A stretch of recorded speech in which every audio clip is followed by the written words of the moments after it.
And we are back. Thankfully, and I'll say thankfully, we are not back with the New York Knicks here tonight. We do, and we will, have a good contest here tonight between the Cleveland Cavaliers and the Philadelphia 76ers, two teams in the East actually playing decently well as of late. So we're going to get an actually good competitive game with two teams playing well, unlike when we watched the Knicks. So let's go ahead, dive into it, break it down, and let's start the show.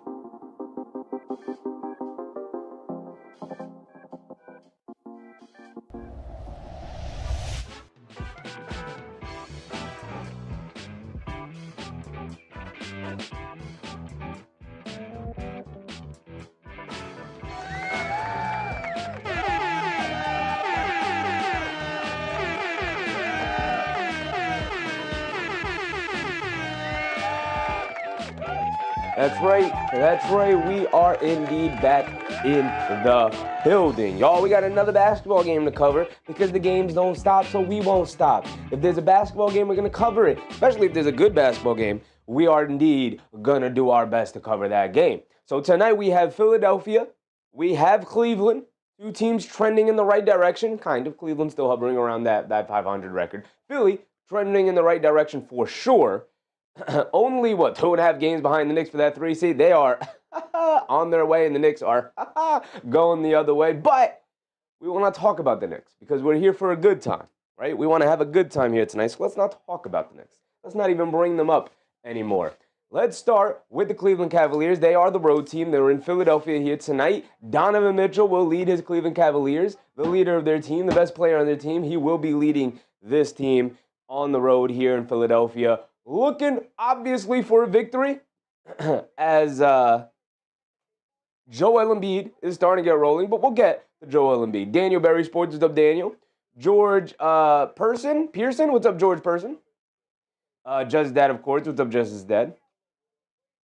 But we get to Donovan Mitchell. We know what Donovan Mitchell is capable of. We recently covered a Cleveland game. We recently covered a Philly game, so we know what to expect from these two Eastern Conference teams trying to make some noise here in the East.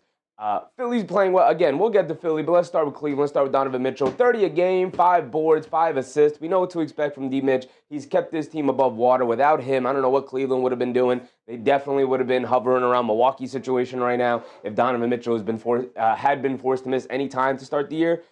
Now they're starting to get healthier. Guys are coming back. They're finally able to play. Darius Garland is getting back to doing what he's doing. We know Donovan Mitchell's capable of. So let's get to the guys who are having a rough year. Guys like Evan Mobley, right? I thought we were going to get to Davion Mitchell. I thought we were going to get to Darius Garland next. No, we're going to get to Evan Mobley. Evan Mobley is having a disappointing year. He's having a very disappointing year in the sense that he's not playing to the level that he was even playing at last year. It's not like he stayed status quo. He's actually taking a little bit of a dip down in comparison to last year, particularly in that perimeter shooting, that three-point shooting, 33% from three-point range for Evan Mobley, 65% from the field, 65% from the foul line, even 50% from the field. So not good all-around efficiency for your big man here, your star big man, your superstar big man. The defense has been okay, but not game-changing, as opposed to where it was last year, where he was kind of wrecking offenses all across the league. 18 a game, 9 boards, 4 assists. It's good, but it's not good enough. It's just flat out not good enough. I think everybody in Cleveland, including Donovan Mitchell, they're all just sitting around waiting like, Evan Mobley, you want to take the reins of this team, big dog? Like, you want to come out and be the best player on the court? Like, we're waiting for you to do that. I think Donovan Mitchell is down to take a step back. I think this front office, this coaching staff is looking at Evan Mobley and like, we want to run offense through you. But you're going to have to want to do that, and you're going to have to improve your ball skills in order to be that guy, to play out of the hub. Oda Austin, what's up, Oda? And he has not taken that leap this year, and it's part of the disappointment that the Cleveland Cavaliers have been this year. The other disappointment is Darius Garland's health. Darius Garland's not been all that healthy this year at all. We all know he started the year off missing the first, month or so of the season with the injury to the big toe, the turf toe injury, which is a bad name for an injury because it sounds like it's not that big of a deal. Trust me, turf toe is a heck of an injury to have to deal with, especially as a basketball player with all the running and the cutting and the nonstop movement and action. There's no stoppage in play to kind of let that pain soothe down a little bit, like it's constantly up and down the court. And so you can't really play with turf toe in the NBA. 17.5 points per game since he's been back, 7 assists, under 3 turnovers. We'll take it. 35% from three now, 43.5% from the field is okay, 90% from the foul line. He's a knockdown free throw shooter.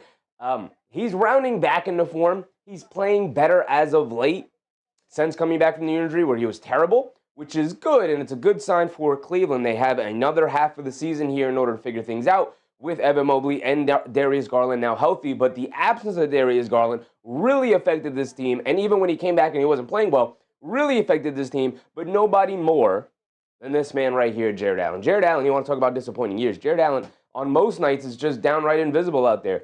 I mean, we can look at his averages, 14 and 8, and you look at it and you go, that's not bad. Not bad at all. That's more than serviceable for a guy like Jarrett Allen.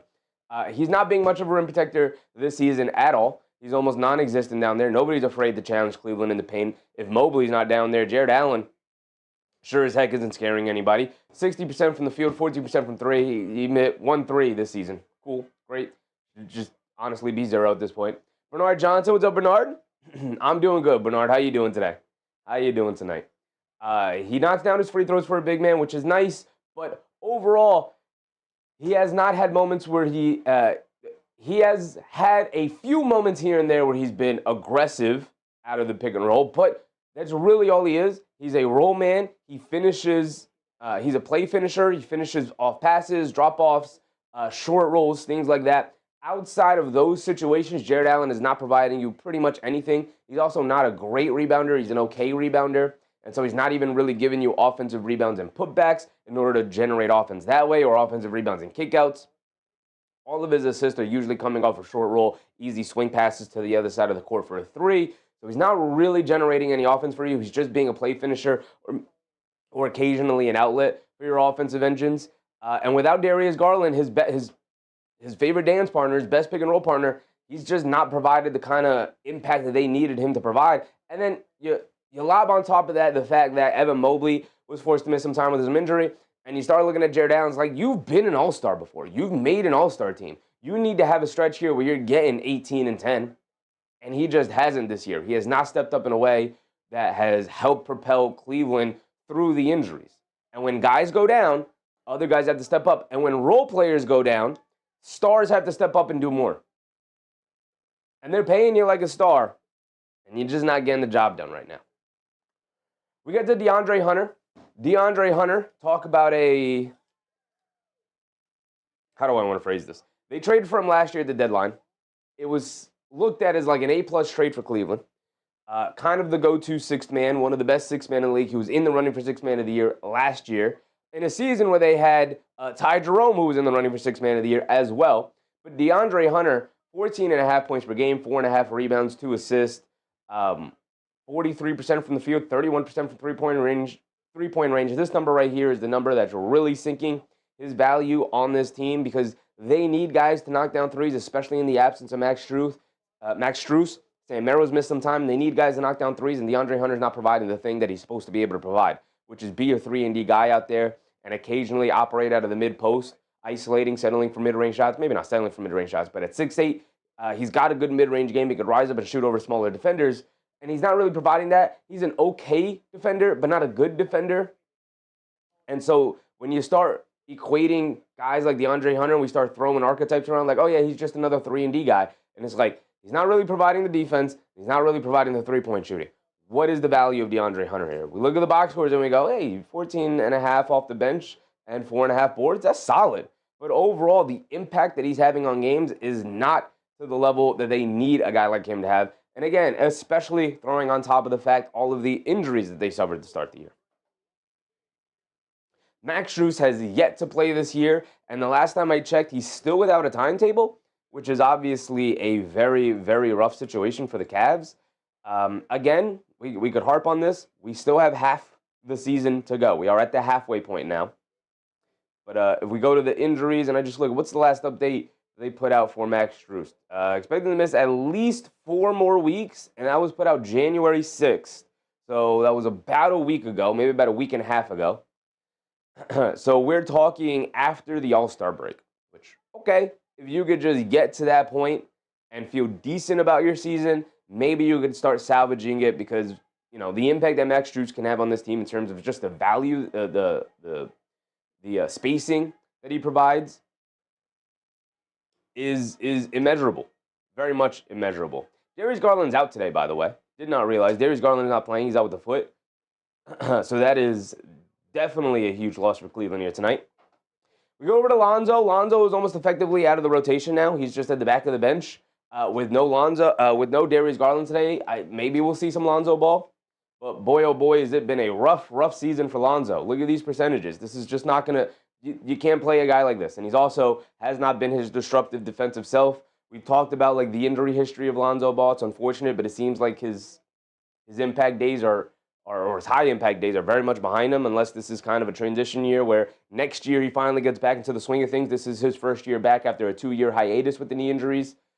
He had the meniscus replacement surgery, and that's just a huge blow to him as a basketball player. It's effectively changed the way he's going to have to play and the way he's going to have to operate throughout his career. And the three-point shooting has completely abandoned him. He's never been a good interior finisher, and the defense is not at a level that'll outweigh the offensive output that he's putting right now. It's just not there. It's just not there. Dean Wade has been out for a while with some injuries, so he will also be out here tonight, which is really unfortunate because he's probably their best perimeter defender right now.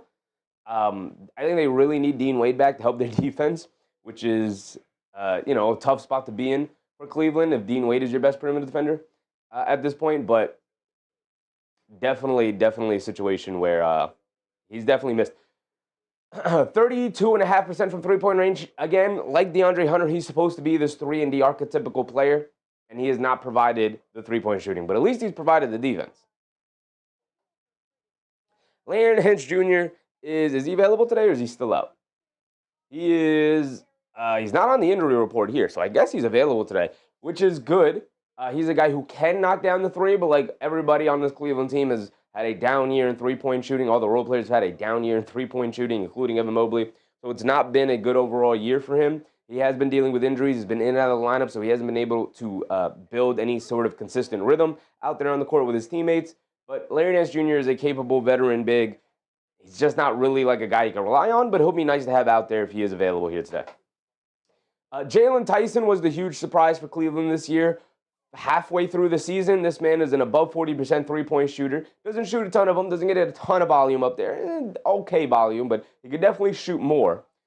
13 points per game is incredible for a guy who I don't know if Cleveland even expected to get a whole lot out of him this year, but they're getting a lot out of him this year. One of the few guys on this team that have outplayed their expectations, which was very much needed for Cleveland because they needed somebody to step up, and Tyson stepped up there and has been hitting singles and doubles and triples and a few home runs here and there, and they very much needed a guy to do that.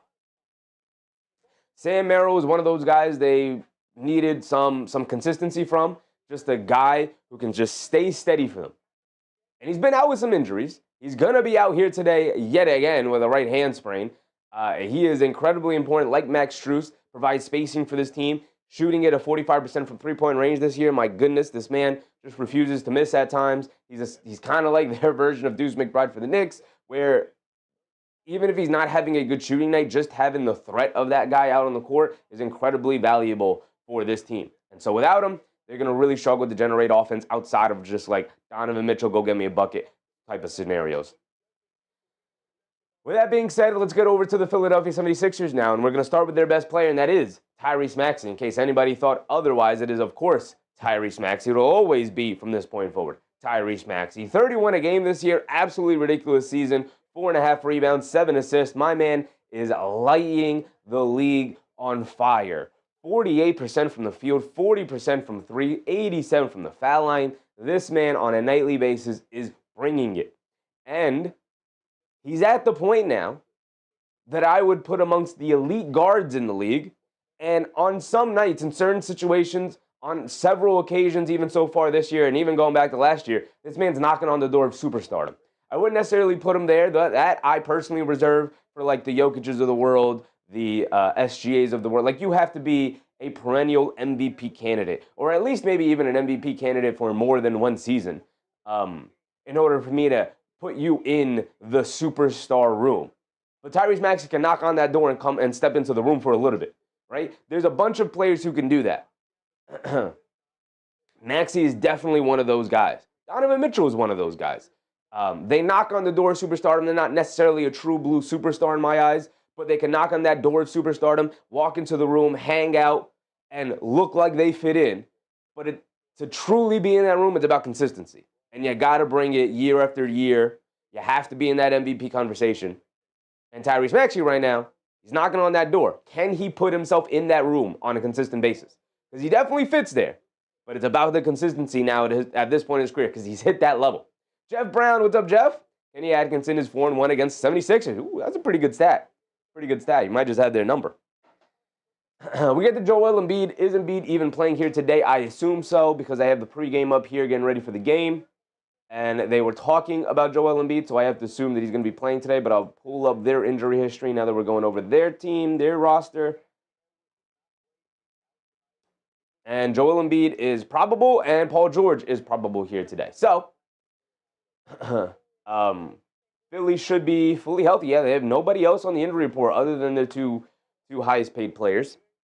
So, and they're both probable here today. So, a fully healthy Philly team taking on a pretty injured Cleveland team here tonight. We get the Joel Embiid, who's having a resurgent comeback stretch here after a really rough start to the year with all of the injury issues. 23.5 points per game, 7 boards, 3.3 assists. He scored 20 in his last 12 games. He is getting closer and closer to the Joel Embiid we all know and hate. Not necessarily we know and love, but we know and hate that version of Joel Embiid for sure. 47% from the field, 84% from the foul line, 23% from three-point range. The three-point shooting is still a threat. You want to dare him to shoot three-point shots, but he knows you want to dare him to shoot three-point shots, but he is getting better at it. The jump shot is definitely there at the mid-range, so he's trying to walk himself to the mid-range spot and knock those down. He is, getting to his foul-baiting ways and getting back to that foul line. Playing very, very good basketball as of late, and the athleticism is slowly but surely coming back to Joel Embiid. Paul George will also be available here today with dealing with some injury management sort of situation throughout the season, but he is probable to play here today, so he will probably, that's what that word means, play here today.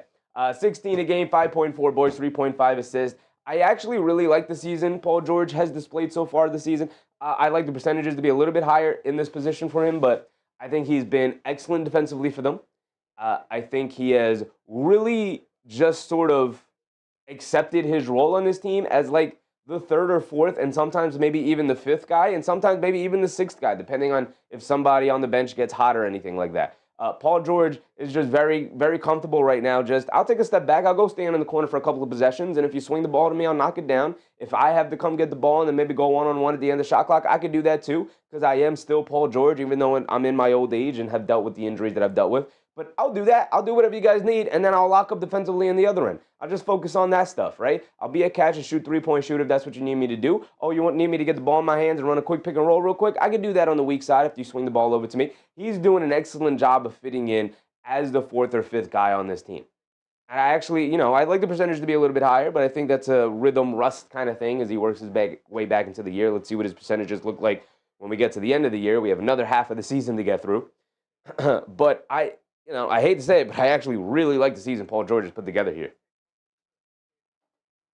Get over to Jared McCain. Interesting that, I have Jared McCain this high. I say it all the time. We cover a Philly game. I got to move Jared McCain down in the order of which we talk about players here. Jared McCain was just, in my opinion, was just expected to have a significantly better year this year. Unfortunately for him, he started off the year with another injury, and so he couldn't start the year properly with this team. Finally comes back from injury, and then guess what? It's the Tyrese Maxey and VJ Edgecombe show. And then you also have Sixth Man of the Year candidate Quentin Grimes behind them. And so Jared McCain starts looking around. He's like, where do I fit in? Where do I fit in on this team? Because I'm not stealing minutes away from Maxey. It doesn't matter how well Jared McCain does. He's not stealing minutes away from Maxey. That's how well Maxey's playing. VJ Edgecombe is very clearly a part of the future foundation of this team on both sides of the court. You can't really steal minutes away from him because he's so dang good defensively that McCain just can't hit those levels.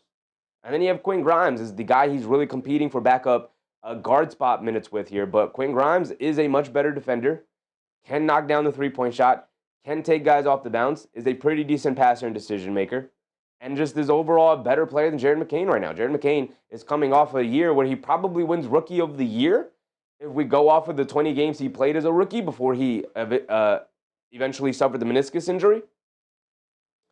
And this year, he can't even find minutes on the court. And it's not really his fault. No, he's not playing well. He's not demanding minutes. So he's under 35 from the field, under 33 from three-point range. It's not good. But he also can't build any rhythm. He's also not out there with any lineups that will accentuate the way he plays. They're not prioritizing him whatsoever. It's everybody else that they're far more interested in prioritizing because this team's good. And they're deep. And they're looking to make a run. And a guy like Jarrett McCain just doesn't really fit. So is Jarrett McCain the odd man out? Is he on the trading block? Are they going to look for somebody to get him? Or are they going to look for an upgrade at another position? Maybe like a center, maybe like a power forward, a backup forward kind of situation. Who knows? Another sharpshooter they need out there other than Jarrett McCain. Who knows? But McCain just seems like the odd man out, and he does not seem like he's going to be primed to be staying with the Philadelphia 76ers for long because at 21 years old, in year two, going into year three, he's looking for a contract.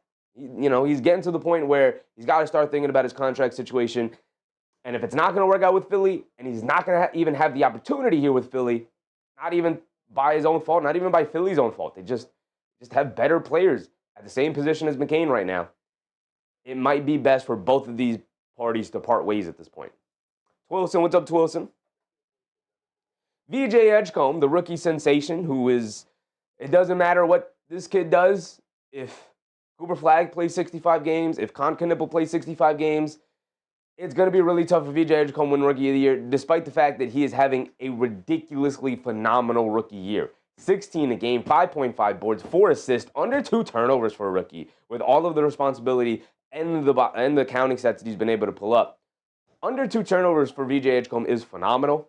37% from three-point range is the most impressive number for me for VJ Edgecombe because coming out of Baylor, the whole scouting report on VJ Edgecombe was like incredible athlete, great slasher, athleticism off the charts. That perimeter shooting is, not sure about it. It's going to be a process. It's not broken by any means, but it's going to be a process for him to adjust to that NBA three-point line. He's coming to the league. He said, I got to improve my three-point shooting. I'll put the work in. I'm there. I'm good. I got it. I got to play off of Maxey. I got to play hopefully off of Embiid, which he has been able to play off of Embiid. Why has he been able to play off of these guys? Because he's improved his game to the point where he is a threat from three-point range. You can't give him open looks. Not even to mention how incredibly clutch he's been this year, even with the perimeter shooting, as well as attacking in paint. The 42% from the field, never really going to kill a rookie for their overall efficiency, but this will improve as his career goes on and he learns better angles and whatnot. Naughty Ghost, what's up, Naughty Ghost? Edgecombe is already goated. As far as rookies go, he's phenomenal. He's likely not going to win Rookie of the Year, but he is any other season. He probably wins Rookie of the Year, or is at the very least runner-up. There could be a scenario where VJ Edgecombe has this level of a rookie year and comes in third. That is a ridiculous rookie class right there. Jason, what's up, Jason? Now we got the Kelly Oubre, who missed a large portion of the start of the year. He's just coming back from injury. 14.4 points, 5 boards, 1.1 assists, 32% from 3, 47.5. I'm not going to round up for Kelly Oubre. 47.5% from the field. Oubre, I wrote down here, Oubre is a wild card. His size makes him incredibly versatile, but his inconsistencies keep him as a role player. He's cool. He's solid. Kind of like Andrew Wiggins. I go through the Andrew Wiggins spiel whenever we watch Miami games, whenever we cover the Miami Heat. But there are nights where he looks like a lockdown defender, and there are nights where he looks like a traffic cone. There are nights where he hits 5 or 6 threes, and there are nights where he goes 0 for 5 from three-point range. So you never really know what you're going to get from Kelly Oubre, but he is going to bring some hustle most of the time. He is going to bring some energy. He's going to bring some feistiness to the game, and he does have the size to be an incredibly versatile player. But at 30 years old, you kind of know what you're getting from Kelly Oubre at this point. Georgia, what's up, Georgia? My picks tonight: Cleveland, Washington, Toronto, Brooklyn. These are my picks for tonight. I'm rooting for you, brother. I'm rooting for you. Not bad picks. We'll go around the league in a second here to see what other games we have on the docket. We get to Justin Edwards, who is also now kind of fully out of the rotation for a healthy Philadelphia team here. 5.1 points. It's not like he played his way into the rotation this year. He played his way into the rotation last year. They were giving him an opportunity this year, especially with the injuries that they were suffering. No Paul George, no Kelly Oubre. Justin Edwards was getting the call, and he was not delivering. 33% from 3 is not getting it done. 36% from the field is absolutely horrendous, and he now finds himself on the bench. He's only 22 years old. He still has some time to improve his game and understand what he needs to work on in order to crack a rotation at some point in the NBA, whether it's with Philly or another team. But as of right now, he's out of the rotation. Oda Austin said, Knicks played terrible last night. They were horrendous, Oda. They were terrible. Andre Drummond, I keep him in the player graphics, even though he's also not a part of the rotation anymore with a fully healthy Philly team. Dembona has won out those backup center minutes. But I keep in the player graphics here because I love talking about this. Who the heck told and who the heck taught Andre Drummond to shoot threes? 39.5% for three-point range is ridiculous for a guy in his, 12th season, 13th season, something like that, 32 years old, to suddenly go, you know what, I'm going to start shooting threes this year. As a 7-foot center, to just suddenly, who's shown no connection, no ability to actually be able to step out and knock down threes at a consistent level. And yet this year, he's just decided, you know what, I'm going to put three-point shots up. And he's shooting 40% from three. Absolutely ridiculous. I love it. I love that kind of development. It's hilarious, even though it spurned the Knicks a couple of weeks ago. I still love this development. It is hilarious, but he's not a part of the rotation. Dembona is the backup center. So I should probably make a Dembona graphic just to at least give him the shout out. Joseph, what's up, Joseph? I'm just over the Knicks. They need to make a trade desperately. They just need to play, brother. They just need to play better, brother. They just need to play better. We got the Quentin Grimes. Quentin Grimes, 14.5 points per game, 3.9 rebounds, 3.9 assists. He's just solid. Just solid all around. 44% from the field, 36% from three. It's okay efficiency, nothing out of the water, doesn't blow anybody out of the water. He's just really solid. Comes off the bench, plays good defense, makes good decisions. 2.2 turnovers is a little high for a backup guard, but he does play a lot. Hovers around 30 minutes a game. He's really solid. Naughty Ghost said, consequence of the 5-out meta. Most teams want everyone shooting threes. Of course. Most teams want everyone shooting threes, but he has never shown any ability to actually step out and shoot threes. And so you don't have to shoot threes. You just have to be excellent at another aspect of the game. Like you look at a guy like Steven Adams or Mitchell Robinson. It's like, all right, yeah, I can't step out and suddenly learn how to be a three-point shooter. But you know what I can do is double down on the things I'm good at and become a dominant offensive rebounder and a dominant rebounder in general and be really good on the defensive side of the ball and be invaluable to my team. You can just double down on those things. And Andre Drummond, he's shown the ability to be a dominant rebounder throughout his career. You would think he would lean into those things like, a Robinson or Steven Adams. But instead, he said, now let me step out and shoot these threes, y'all. And I just think it's hilarious because you don't see developments like that. You don't see developments like that. It is a Brook Lopez-esque type of development. The issue is he's not really good at, all that much else. Still remains a good, solid rebounder, but not the dominant rebounder he once was. And outside of that, not really good at anything else. He's a good screen setter as well, though. Good screen setter. I still think Andre Drummond could be a solid backup big. But Dembona has definitely won out that backup center slot. And that's going to wrap up both of our rotations here for Cleveland and for Philly. We are, 5-ish minutes away from the tip-off. So let's go around the league, see what the NBA slate is bringing us here tonight. I do think the late game is the better game, but I really did not want to have to stay up again. 3 nights in a row is pushing it. We had the back-to-back with the Knicks. To do it a third night in a row is pushing it for me here on the East Coast. We have Pelicans, Pacers, tipping off around the same time here. We'll keep an eye on that one. Got to root for the Pacers in that one. Can't have Indiana with the worst record in the league, man. Can't have it. And they have been playing well as of late, but so is New Orleans. Bulls taking on the Nets. Got to root for the Bulls in that one. Clippers taking on the Raptors. Got to root for the Clippers. Got to root for every East team to start losing because the Knicks are losing, so we got to root for that. Georgia said Pelicans will win. Were they playing the Pacers? I hope that I'm rooting for the Pacers in that one. And then the late game is the Timberwolves taking on the Rockets. We watched the Rockets play the Thunder last night, so it is the second night of a back-to-back for the Rockets, so who knows? Maybe it'll end up being a beatdown for the Timberwolves, who have been playing excellent basketball as of late. Excellent basketball. But it is in Houston on the road for Minnesota, so who knows? And then our late game, the Wizards taking on the Kings. A battle of the bottom over there. The Knicks have the Kings' top 8 protected pick, so of course, as a Knicks fan, I'm rooting for Washington to pull that victory off there. George said Timberwolves will win. Probably. Is Edwards playing? I know he missed the previous game against Milwaukee, but he'll probably play here today, right? It's a national TV game. You know what? I'm not even going to check it. I'm pretty confident he'll play that one. George said, not going to lie, I'm so upset because of what's been happening in the Knicks and just a little sad, too. I get it, brother. I get it. That's why, as a Knicks fan, and during Knicks games, I've been pushing book club. I've been pushing book club hard. Why?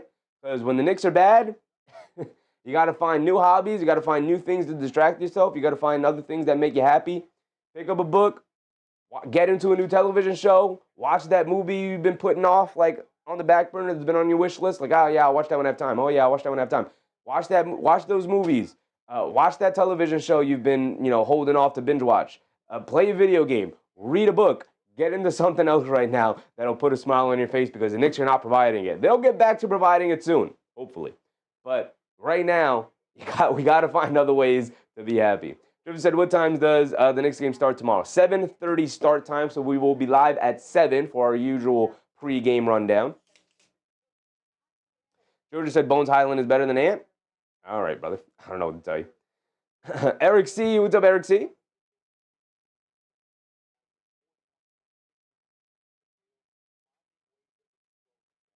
So we are at 7:06, but this is an ESPN game, so we probably still have 10 more minutes before tip-off because that is how ESPN runs their show. You're asking about the Knicks game tomorrow. The Knicks game tomorrow is at 7:30. Knicks against Phoenix Suns.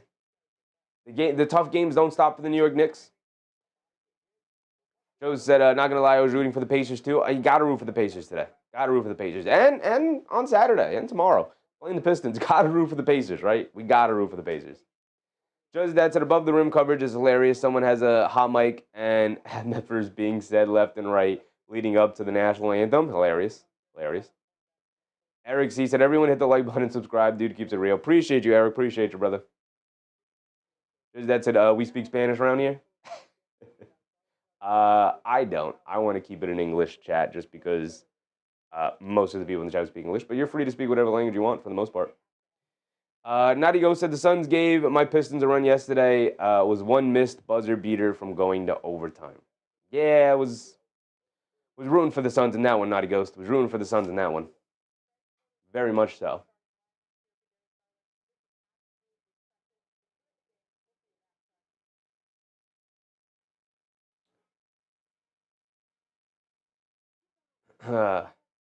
Suns Gen, what's up, Suns Gen?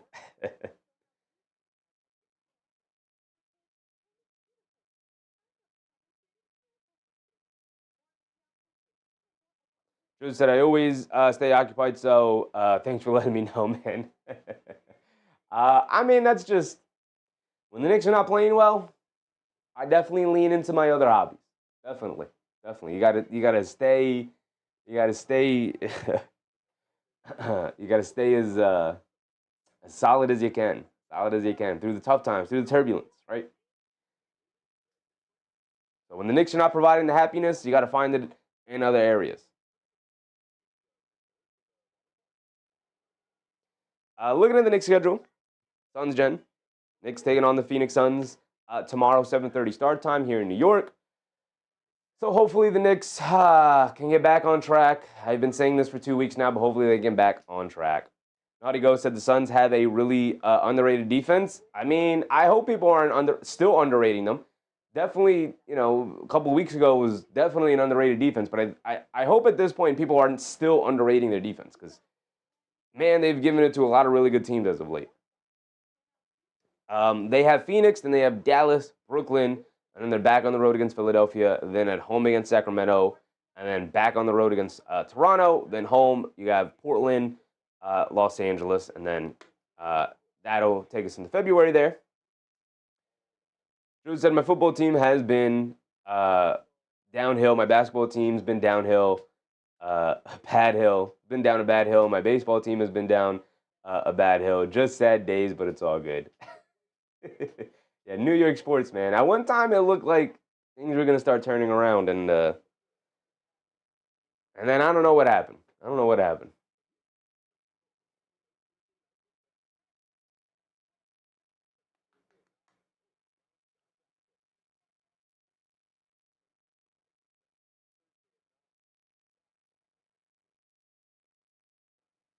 So the Knicks have Phoenix, Dallas, Brooklyn, Philly. If they can beat Phoenix, get some revenge on that one, right? Phoenix beat us in Phoenix.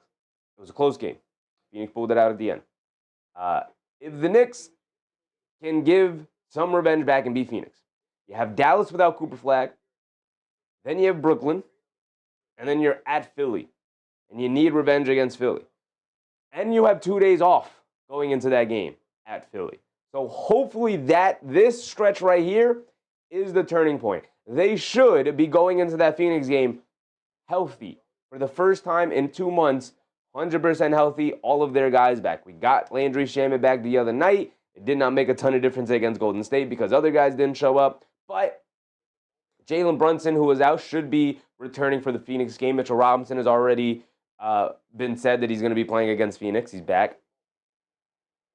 Nadigo said that looks like a nightmare schedule. This Knicks schedule right here, this schedule looks easy peasy, brother.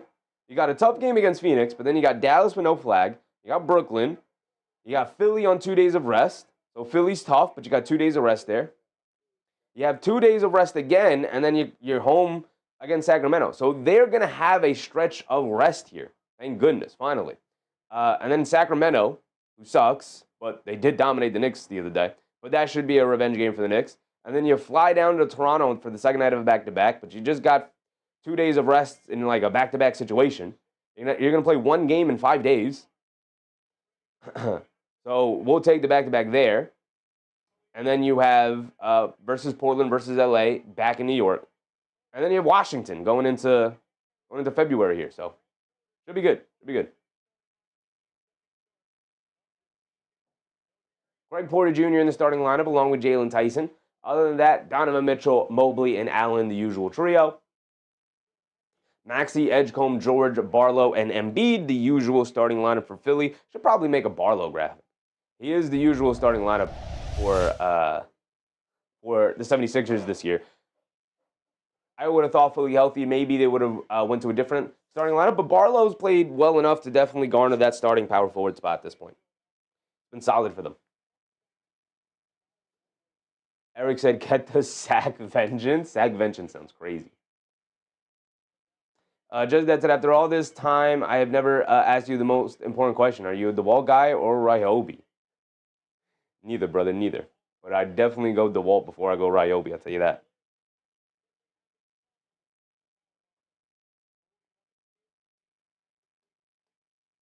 All right, here we go. Let's get this set up. Let's get our Gamecast set up. This is an ESPN game. It is a nationally televised game.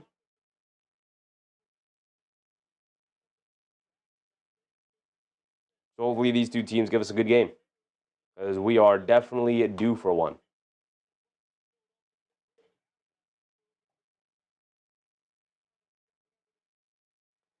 The Cavs win the tip, and here comes Tyson being guarded by Paul George. Tyson gets it over to Allen. Allen has it in the high post, being guarded by Embiid. Get over to Mobley. Mobley being guarded by Barlow. Hands it off to Mitchell. Mitchell coming to his right down the lane. Stop, leans in, throws the lob up to Mobley, who throws it down over Embiid, who hits the deck. That's a good way to start the game, I'll tell you that. Here comes Edgecombe. Edgecombe hands it off to Paul George, coming to his right. Now spins to his left to get it over to Embiid. Embiid hands it off to Edgecombe. Edgecombe dancing with it. Now coming to his right up the Embiid screen. Gets to the mid-range, pull-up jumper for Edgecombe. Got it to go. I mean, this kid's so smooth, man. These are not things rookies should be doing. And then he knocks the pass out of bounds on the defensive side.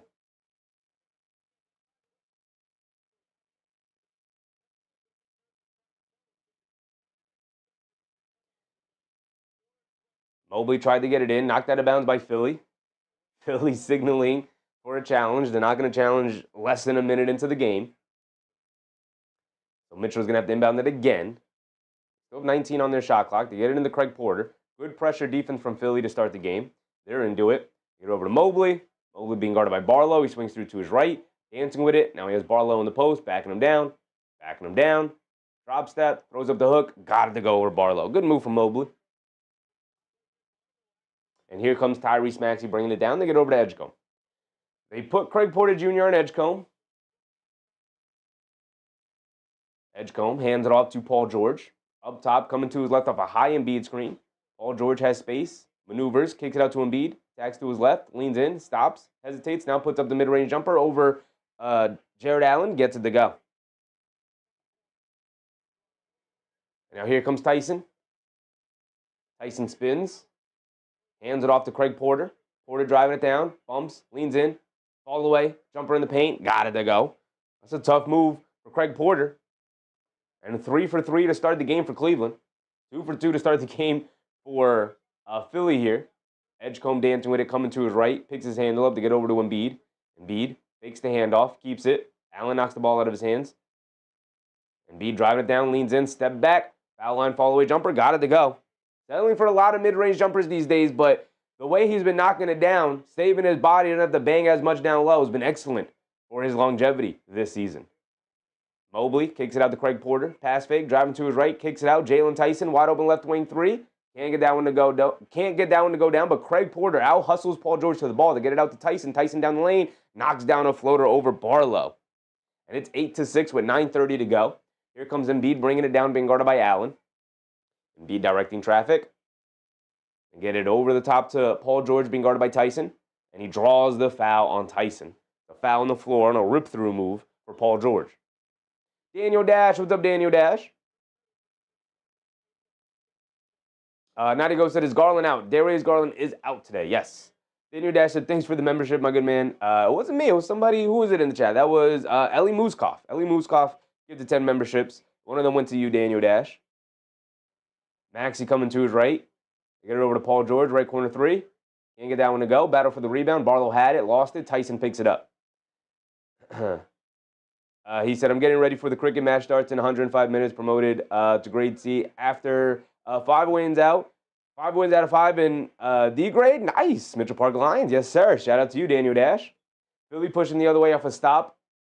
An open three for Paul George. This time he knocks it down into the right corner. It's 9-8. Under 9 to go here.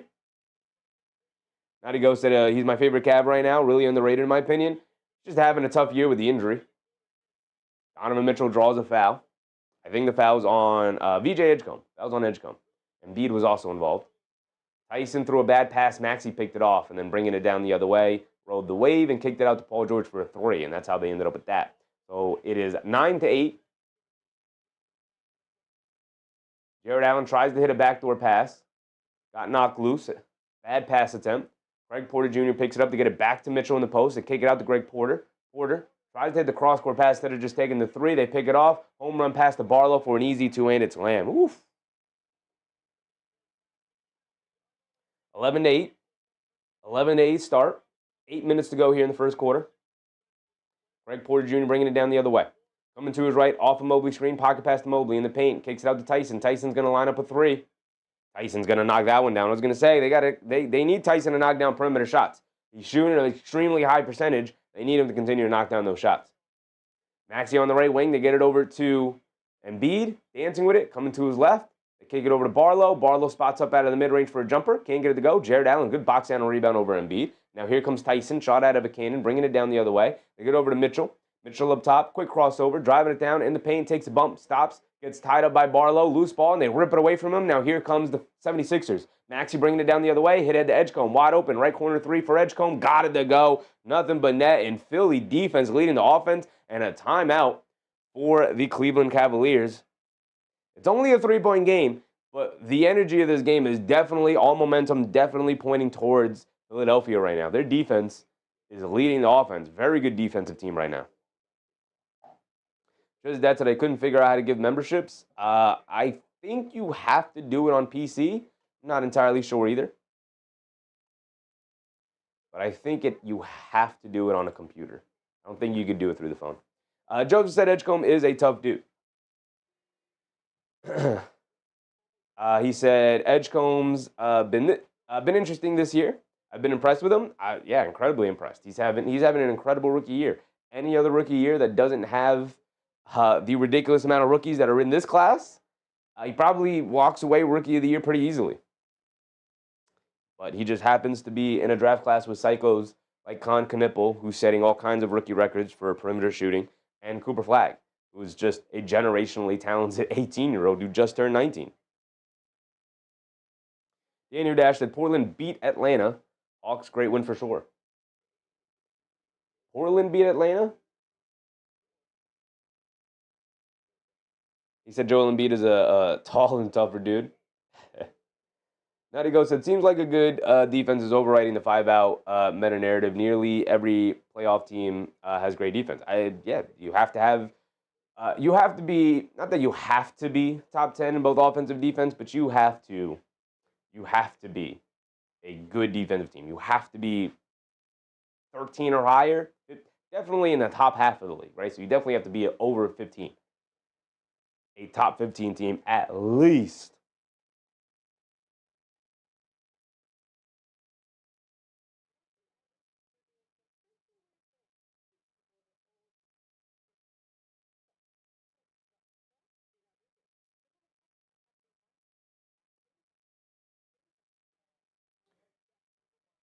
So already, funnily enough, the only guy for Philly who has yet to score is Tyrese Maxey. He hasn't even taken a shot.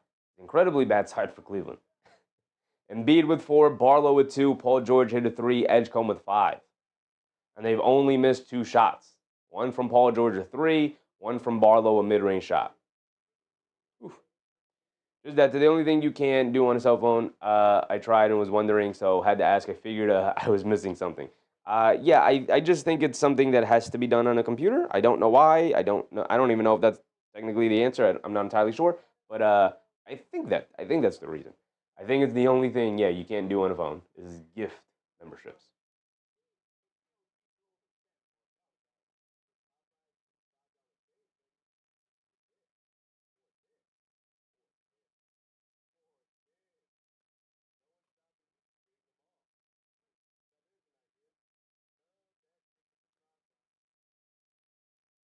Let's make sure we're still here.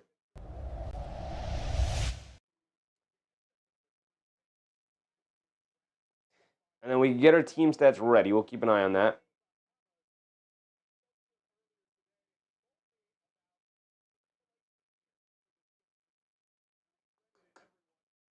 Okay. Not really to go over yet. We're only 5 minutes into the game. 4.5 minutes, really.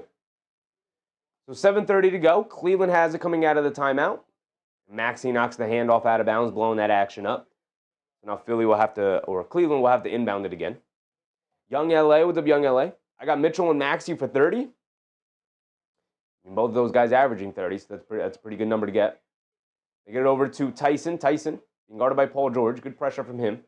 Tyson attacking to his right, crosses over to his left, down the lane, takes a bump, throws it up at the rim, gets a foul call. He's going to the foul line for 2.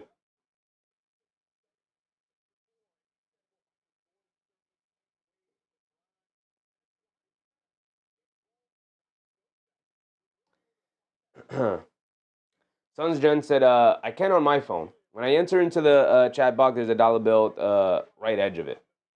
Interesting. Yeah, I don't know why. I don't know why you can't find it just dead, but Sons Jen found it.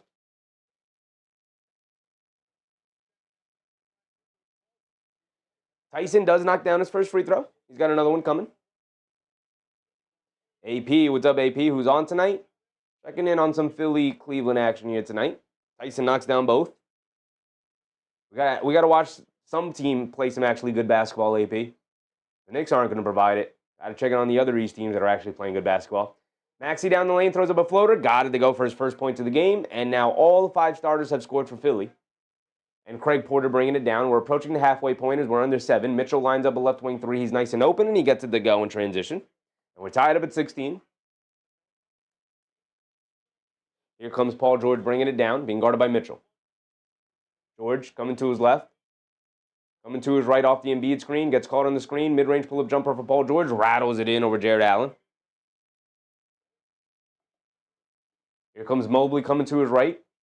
Driving it down. Stop. Turn. Spin. Pass fake.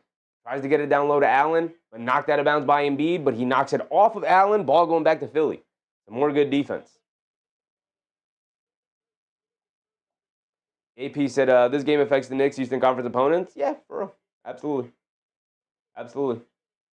Embiid has it up top, hands it off to Maxey. Maxey swings through to his right, stops, kicks it over to Embiid. Embiid hits Maxey, come back door, scoop blade with the right hand, high off glass, got it to go. Didn't even bring his left hand into the action. Caught it with his right, kept it in his right, and just scooped it up off the glass. 20-16 here. Craig Porter Jr. up top, gets it over to Mobley. Mobley in the post, kicks it back out to Porter Jr., attacking to his left, kicks it out. Tyson, a wide open right wing three. That's his third open three. He's now 2 for 3 from three-point range, and they need Jalen Tyson to continue to knock down his shots. Here comes Maxey bringing it down the other way. If Cleveland would like to win this basketball game, they're going to have to play a little bit of defense here. I think they've gotten only 2 stops on Philly here. Maxey gets it over to Embiid for another mid-range jumper, and he gets another one to go down. Here comes Mitchell bringing it down the other way. Donovan Mitchell crosses over to his left, throws a lob to Jarrett Allen, and he throws it down with 2 hands. 22-21. I think if you also want to beat Philly, you're just going to have to include a lot of Joel Embiid pick and roll actions. Like, you just want to include him on the defensive side of the ball, get him moving as much as possible. Maxey coming to his right, off a screen, they get it up top to Embiid. Embiid lines up a deep three, can't get that one to go. Tyson with the rebound. And now here comes Mitchell.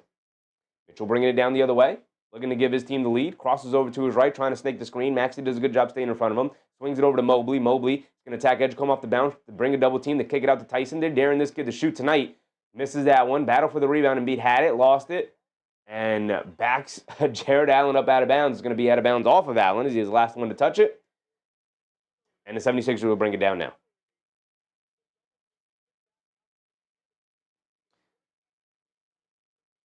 Joseph said Knicks can easily drop in their conference if they keep playing like this. Yeah, if they keep playing like this. I mean, it's been 2 weeks now. It's been 2 weeks of stacking losses. That'll do it to you. Joseph's dad said being a Philly fan must have been so nice the last 5 years. Yeah, they've had a lot of things to cheer about. They have had plenty of options. They get over to Maxey. Maxey left wing three over Allen. Can't get that one to go. Battle for the rebound. Barlow just takes it right away from DeAndre Hunter, but then smokes a layup, and Tomlin picks up the rebound, and then Cleveland throws it away. Paul George comes up with a nice steal, and he lays it up and in on a sloppy pass. They get over to Tomlin. Tomlin quickly trying to rush it down the other end. Hands it back out to Thompson. They try to squeeze it down low to Tomlin. Gets picked off by Barlow. Now here comes Philly pushing the other way. Defense leading their offense here tonight. They get over to Paul George. Paul George gets it over to Embiid. Embiid tacking to his left. Spins to his right. Gets fouled by Tomlin. He's going to the foul line for 2.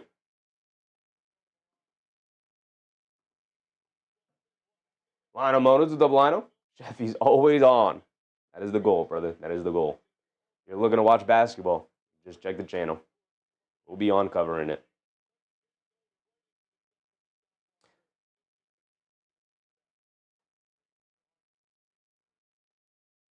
AP said, I say best to focus on the Knicks after the All-Star break, as Jeff Van used to say, now the real season begins.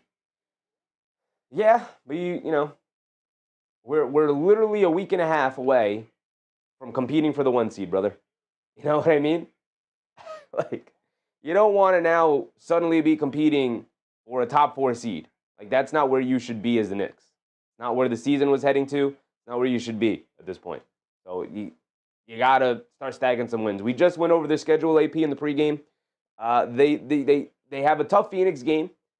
And then they have a tough Phoenix game coming up tomorrow. Then you have Dallas. You have a Washington game in there. You have a Philly game coming up, but that's off 2 days of rest. And then you have a Washington game. And then you have 2 days of rest again. So they're going to have 1 game in 5 days. So they should definitely start stacking some wins.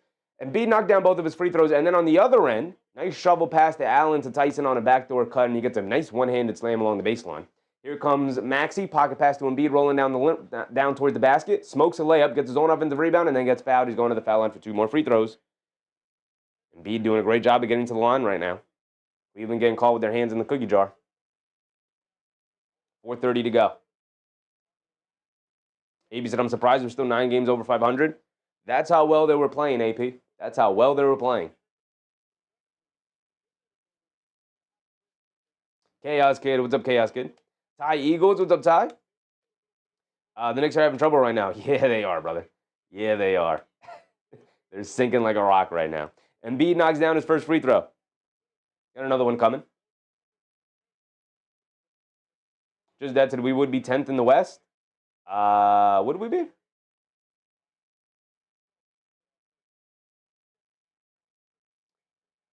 I'm pretty sure they're like tied. They're 25 and 16. 25 and 16. Yeah, no, that puts you 7th, brother. That puts you 7th. What are you talking about?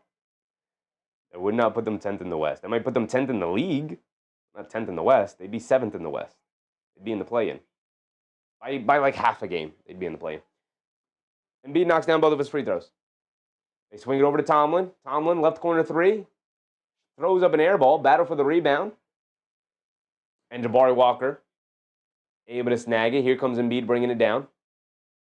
Embiid coming to his left. Steps back for a three. They're going to dare him to shoot, and he makes them pay, knocking it down. Big man getting the touchback. Knocks down a three now. Here comes Hunter. Hunter over the top pass to Allen, who throws up a floater, and he gets the nice soft touch off the front of the rim. Gets it to go down.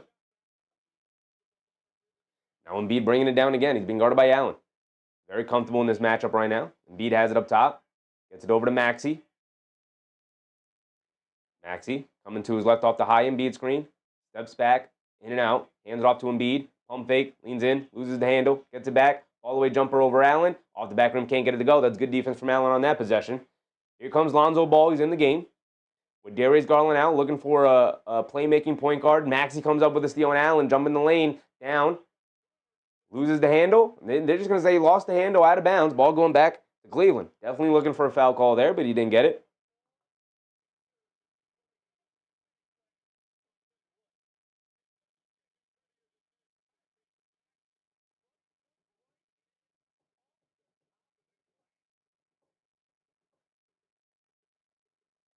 AP said, been a free fall and 9 games over 500. It's interesting. They were playing extremely well, AP. They were playing extremely well. They were literally one of the 4 best teams in the NBA before this slide. I'm not just talking about record-wise. I'm talking about like the way they were playing. They were one of, I would consider them one of the 4 best teams. You had OKC, you had Denver, and then probably either however you felt about the Rockets or the Spurs and the Knicks. So even if you had the Rockets, if you had 4 Western Conference teams, or the Pistons. So I thought the Knicks overall were playing better than the Pistons. They had a lot more impressive wins than the Pistons, who had a little bit of a cupcake schedule to start the year. And I thought the Knicks were playing a little bit better than the Spurs, who had been tailing off just a little bit before the Spurs had 3 really impressive victories over the Thunder. But I had the Knicks as the 4th best team at one point. And the slide, man, pushed them all the way down. I don't even know if I have them like top 15 right now with the way they're playing. Joe said 25 and 16. At least they got 25. They started off the season strong. They did start the season strong. They're in whatever kind of miasma they're in right now. They got to break out of it. Like I said, they will be the first time in about a month and a half, almost 2 months, the Knicks will have month and a half, November, December. Yeah, in about a month and a half. It'll be the first time in about a month and a half that the Knicks will have a fully healthy basketball team. Jalen Brunson is questionable for tomorrow's game. Questionable usually means guys are playing for the New York Knicks. And Mitchell Robinson will be playing because there's no back-to-back situation. So Robinson's playing, Brunson's playing. They're the only 2 guys on the injury report. Shamet made his return. McBride has been back. Josh Hart has been back. And so no more excuses. I literally, we're however many games past the NBA Cup and, you know, all the excuses we give. Oh, the schedule has been tough and the travel and all of that. You know, if we want to continue to give them some excuses, I always talk about the excuse. Doesn't necessarily mean I believe in them or buy into them, but we should, at the very least, bring up the excuses that exist. We could talk about they just got back from a West Coast road trip, and those are usually tough games in your first game back from the West Coast road trip. We could talk about that stuff tomorrow as we break down that game, but they will have a fully healthy team.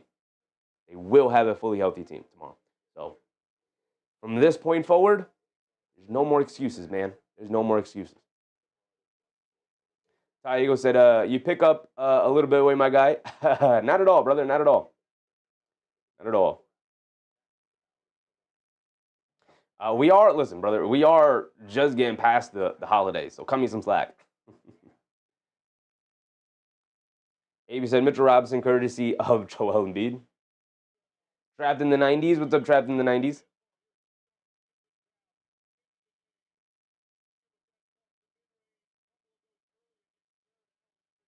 Just Dad said, say they didn't play the Magic 4 times, played the Nuggets 0-4, no doubt. That's what happens in the Western Conference.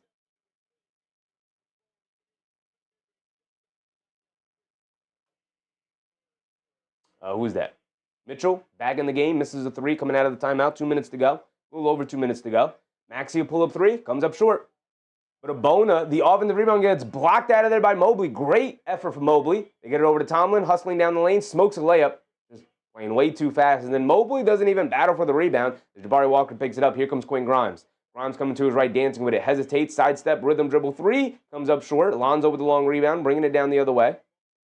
Lonzo ball. Lobs it down low to Tomlin. Goes up, gets blocked from behind. Just way too nonchalant for Tomlin right now. I usually like the activity that this kid brings, but tonight, way too nonchalant right now. Maxey gets to the foul line, pull-up jumper, way off. Throws up a brick. Mitchell with the rebound, bringing it down the other way. Lobs it. Terrible lob pass, hits the backboard. Long loose ball. Maxey picks it up to get it over to Grimes down the middle of the lane. Takes it out to Oubre. They show a double team to Oubre. Now they get it over to Bona. Bona gets it out to Oubre. Oubre coming to his left off the Bona screen. Driving it down. Stops. Turns. Spins. Got nowhere to go. Gets it over to Walker. Walker in the paint. Puts up the little fall-away jumper. Looks like it got blocked by Hunter. And then Mobley picks up the short rebound. Here comes Mitchell. Still a 6-point lead for Philly. A minute to go. Mitchell up top coming to his right off the Mobley screen. Pocket pass to Mobley. Pump fakes from three. Driving to his right. Leans in. Kicks it out to Mitchell. Mitchell being guarded by Grimes. Mitchell. Jab step. Jab step. Back up top to Mobley. He'll line up a three this time. Comes up short, but gets a friendly bounce off the front of the rim, and it rolls over the top and drops through. Here comes Maxey. 3-point game, 31-28. Maxey up top. Crosses over to his left, down the lane, scoop layup, gets swatted out of there by Mobley. Everybody for Philly wants the goaltending call. Mitchell spins off of Oubre, kicks it out, wide open three. DeAndre Hunter lines it up, got it to go. We're tied at 30-31.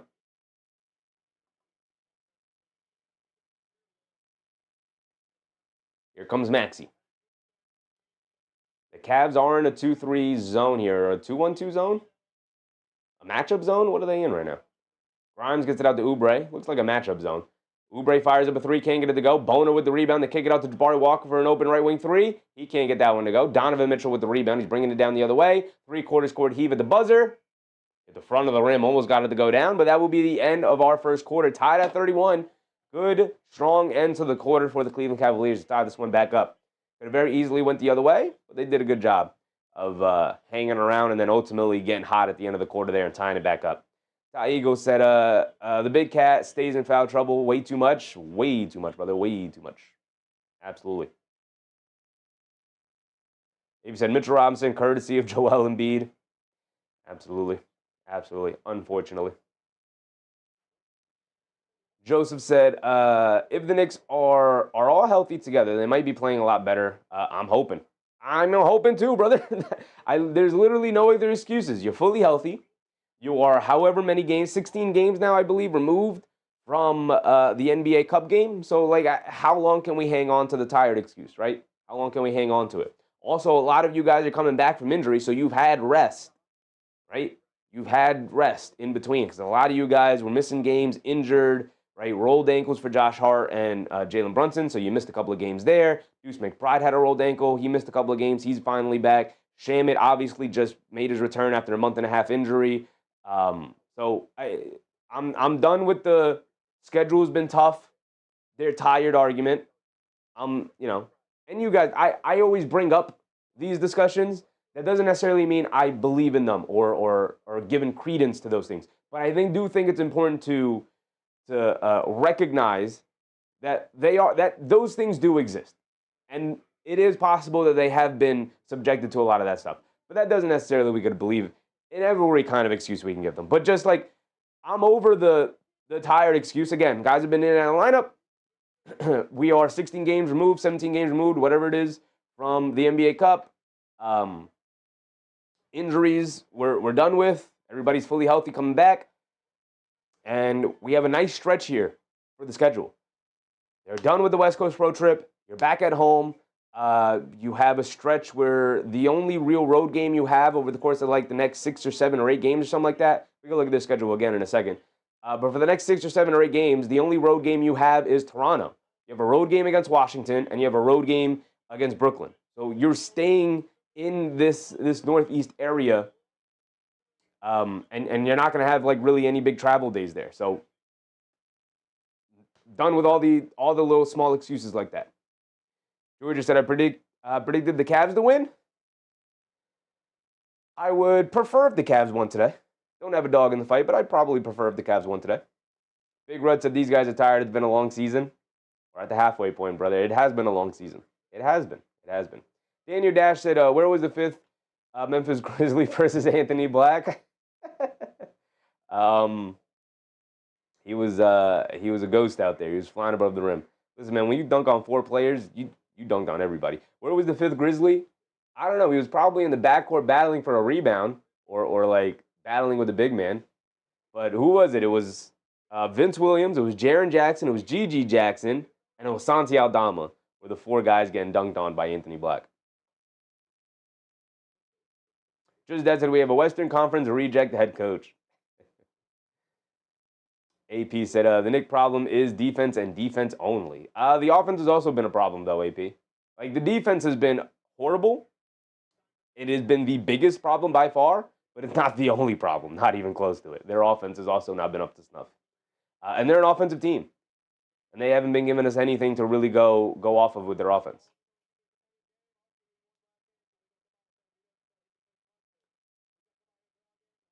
All right, here we go. We're back in. Start of the second quarter.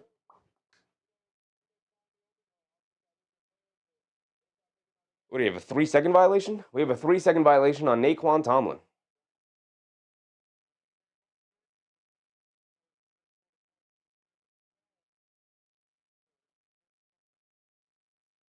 Just that's what you're going to ignore. Brown hugging Draymond. Geez, would you do that as a fan of the NBA? He dirtbagged Cat and Brown keying after the game. Green and brown colors combined make Dookie. Would you keep that same energy from when Karl Anthony Towns' own father went over, dapped up, and hugged Draymond Green as well? Did you see that one? Does that one fit the agenda as well? I didn't like it either, but then Karl Anthony Towns Sr. comes onto the court after watching the game, goes up to Draymond Green, daps him up, gives him a hug, smiles at him, and they go their separate ways. So you know what that probably tells me? Kind of a whole lot of nothing. Just that said the radio call for the Orlando dunk was amazing. He called an international incident. It was an international incident. They got that. I believe they got that call from the Vince Carter dunk back in the day. Just that said it's weird for sure. I just think it is a weird situation. It is weird, 100%. But I do think we, as a fan base, are blowing it a little bit out of proportion. Just a little bit. I do think it's weird. I do think Brown should have absolutely had Karl Anthony Towns' back far more than he did last night. Definitely weird. Definitely did not like that by him. But I also think we are blowing it a little bit too far out of proportion. I don't think it's that big of a deal. I think it's a deal. I don't think it's a big deal. Cleveland battling for the offensive rebound after a missed 3, but they can't grab it. Out of bounds. Here comes Philly. AB said more defense. Offense can go on slumps, but the defense has been bad since last year. Well, they ended the year, I believe, last year like 13th on defense. So if they can get better over the course of these next 40-ish games, and get back to around 13, their defense should be fine in the long run. But they're never going to be an awesome defensive team, AP. That's not what this personnel is. They need to be an awesome offensive team and a good defensive team. I don't need them to be an awesome defensive team. I need them to be a good one. Nice pass from Mitchell inside to Tyson, and he knocks down a floater. How did Philly get 36? What did I miss? My goodness. Edgecombe knocked down a layup off the Paul George assist. Too busy ranting about the Knicks. My apologies, guys. My apologies. And then the Cavs come up with a steal, and Quinn Grimes fouls. Who's that? Donovan Mitchell? Donovan Mitchell. Mitchell came up with the steal. I've had the sneeze for the longest time now, and it's just stuck right there in my nose, man. Just that said, it's entertainment at this point then. It is entertainment, yeah. I do think it's weird. There is clearly a beef between Green and Towns, but I think as fans we blow it a little bit too much out of proportion. Mitchell tried to shove a underhanded shovel pass lob, I guess, to Evan Mobley. It was a terrible pass, and it flies out of bounds. Here comes Philly. Edgecombe up top, hands it off to George, hands it off to Grimes. Coming to us right off the Bona screen. To me, that's a moving screen on Bona. They let it go, and Bona with a big two-handed slam down the middle of the lane. Those are the kind of things I think they have to eliminate from the game. How can you guard that? Bona is setting a screen like this. He's setting a screen like this, and they allow it, and he rolls to the rim. Come on, man. Tyson snakes the pick and roll, getting to the lane, gets swatted out of there by Bona. And now here comes Paul George out, running the other way. It's a 4-on-3. Paul George tries to throw a terrible no-look pass. Cleveland picks it off. Here comes Proctor down the other way. Can't get the layup to go. Is that Bona again? Gets another chase down block, but the Cavs pick it up. Proctor a three, can't get it to go. Battle for the rebound. Tomlin saves it over to Mobley. They kick it out to Proctor. They swing it around. Mitchell a straightaway, high arcing three, well short. And then the Philadelphia 76ers pick up the loose ball rebound. Here comes Edgecombe putting his head down, attacking. They kick it out. They swing it around. Paul George a wide open straightaway threes. The trailer got it to go for PG. And a full timeout from the Cavs. Kay Hazy said it's because Draymond went up to them. In my opinion, he was trying to mess with Cat. There is no reason. He was definitely trying to mess with Cat a little bit, but there's no reason why Karl-Anthony Towns' father is coming out of the stands onto the court and dapping up Draymond Green. That, I think, we're just trying to find reasons as to, no, that one was Draymond Green trying to mess with, come on, man, that's your dad. Again, I think we're making it a far bigger deal than it actually is. This is not a television show. This is not a reality show. I think they got a little bit of beef. I don't think they particularly like each other all that much. I don't think it's anything like hate. I just think they are incredibly annoyed by each other. Towns more so annoyed with Green because Green is a jerk with the things he says. And this is a family show, so if I could use harsher language, I would. But, he's just out there trying to be an agitator. But again, I don't think it's like we make it a bigger deal than I think everybody else feels about it, even Karl-Anthony Towns. But I'm not in the locker room, so I can't say any of that for sure.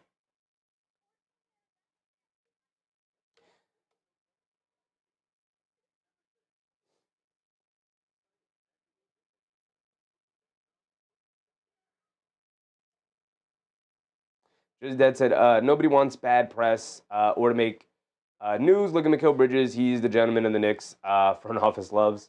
Jalen Brunson has literally been born and raised to be the perfect NBA gentleman. After every loss, he goes to the media and he says, "Oh yeah, I got to be better." Whether he played well or not, whether it was his fault that they lost or not, they don't call him Mr. I got to do better man for nothing.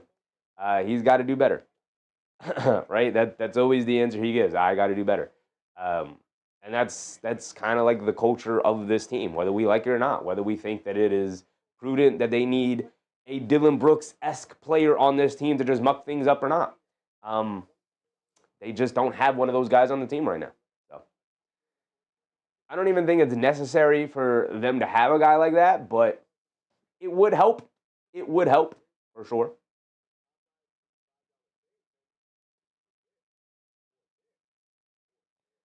Ty Eagle said, what's your real feeling about Mike Brown compared to last season, Coach? I like Mike Brown. I don't love Mike Brown. I like Mike Brown. I think this current Knicks slide is not because of Mike Brown. I don't think he's helped this team get out of the slide, but I think this latest slide is like 90% players' fault, 10% coach's fault. Whereas last year, I think Tom Thibodeau was like actively holding this team back. I don't think Mike Brown is holding this team back that much. So I like Mike Brown. I don't love Mike Brown, but I like Mike Brown. I like Mike Brown a lot. Just Dad said most of us would die a happy man if we dunked in an NBA game like that. Anthony Black probably top Vince, in my opinion. I mean, yeah. Oh, no. He doesn't top Vince. Vince is dunked. Vince literally jumped over a 7-foot human being in an NBA game, brother. That's the greatest in-game dunk ever. I don't think unless you jump over a human, and the dunking on four guys, he did dunk on four guys. Mitchell puts up the three, and he gets the foul call on Oubre. He's going to go to the foul line for 3 free throws. He did dunk on four guys. I'm not going to take that away from him. I'm not going to try and act like he didn't. But all four of them were rear contest. Like all four of them were trying to hustle and get a chase down block. It's the last 2 minutes of the game. So this is, oh wow, 7 feet. I didn't know that. Yeah, he was like 7'1" or 7'2". Like it wasn't a short man at all. He literally cleared him. And they don't give Mitchell free throws. They give a side out of bounds. So Mobley gets it over to Mitchell. Mitchell on the right wing. Tries to go along the baseline, slips and falls. And they call him out of bounds.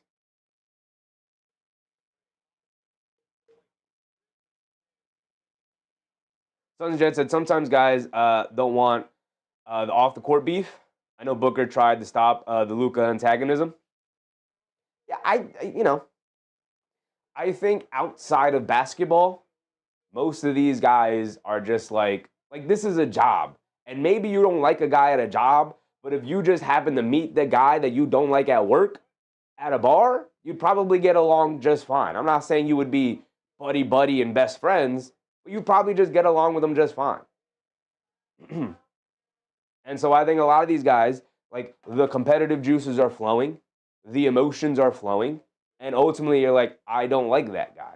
And also Draymond Green, nobody really likes Draymond Green, but he's an antagonist. He is trying to antagonize Karl-Anthony Towns because he knows it's very easy to antagonize Karl-Anthony Towns and get him off of his game if you can antagonize him. It's very easy to do so, and it gets him off his game and it makes him play poorly. It makes him make bad decisions. So that is what Draymond Green is trying to do.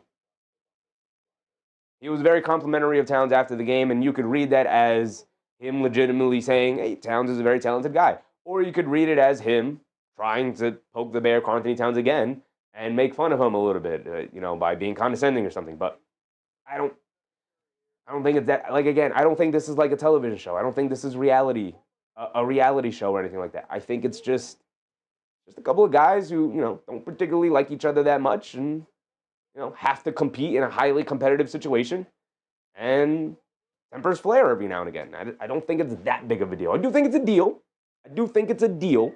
We could harp on it a little bit, but I don't think it's that big of a deal.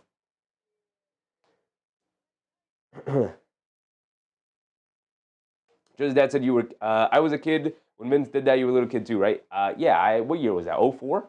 I wasn't even watching basketball at that time. I just knew of the Vince Carter dunk. That's how important of a time that was. I was a tiny kid. I was in elementary school. Naughty Ghost said, it doesn't sound like a Mike Brown issue to me. It looks like a different roster, build to win, built to work with, and he's trying to find a lineup combination that works. He's had some bad injuries at some bad times. Like the Anunoby injury, when he suffered it, was tough. The Josh Hart injury was really tough when they suffered it. Like, it was a really bad time for Josh Hart to go down. And then these last couple of games, Brunson going out. I don't know if they beat the Warriors. I don't know if they beat the Kings if Brunson's available to play. But I do know they don't get smoked by both of those teams if Brunson is available. Or I highly doubt it, I should say. I shouldn't say I know, but I highly doubt that happens. Just really bad timing with some of the injuries they suffered. But, I say all the time, every team goes through, injury situations. And great teams find a way to pull them out. And the Knicks are not playing like a great team right now. Earlier in the year, they were finding ways to pull out games left and right. Right now, just not finding ways to pull out games. Is it a downturn? Is it a slump? Is it a sign of things to come? Hopefully it's not. Hopefully it's just the downturn and the slump, and they'll be right back to where they were the first 30 games of the year versus the last 8 games of the season. Or 10 games. They're 7-2 over the last 9. They're 2-7 over the last 9 games, which is obviously a sign of a really bad team. Just that said, you're right. The Randolph Meta World Peace types long gone. Which Randolph? Zach Randolph? Meta World Peace types? Is Dylan Brooks a Meta World Peace type? I don't know if they're long gone. Still hanging around. Is Anunoby a Meta World Peace type? In terms of tough guys? I guess what you mean. I guess that's what you mean. Not play types, but tough guys like Ron Artest and Zach Randolph. Yeah. Some of those guys are still around a little bit, but yeah, for the most part, there's just everybody's buddy, but everybody comes up through the AAU system. So Paul George dancing with it, pull up 3 off the rhythm dribbles, can't get it to go. Good boxing out from Cleveland, so much so that a bunch of guys would just fall over each other. DeAndre Hunter off the rebound, bringing it down, gets it over to Tyson in the corner. Tyson spins, gets it out to Proctor. Proctor picks up his handle, sprays it out to Mobley. Mobley, a right wing three over Bona. Well short again. And a VJ Edgecombe, good box out and rebound over Tyson. Edgecombe lobs it over the top to Bona, catches, has it under the basket, goes up with a layup, got it to go for a Dembona. I always like the Dembona coming out of UCLA. I wanted the Knicks to draft the Dembona. He was my go-to a big man that I would have drafted. Proctor, good pump fake sidestep three, got it to go over Edgecombe.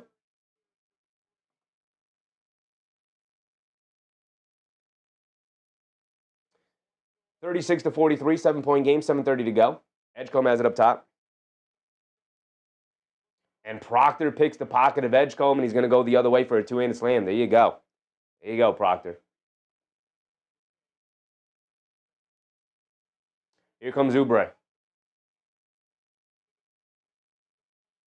Oubre up top, picked up by Proctor. Picks up his handle. Tries to get over to PG. A lazy pass. Picked off by Hunter. Hit ahead to Tyson. Sprays it out to Mitchell. Mitchell looking to attack along the baseline and draws the foul on Edgecombe. They're going to call it on the floor again, and Mitchell, annoyed, not getting any of the gather shots.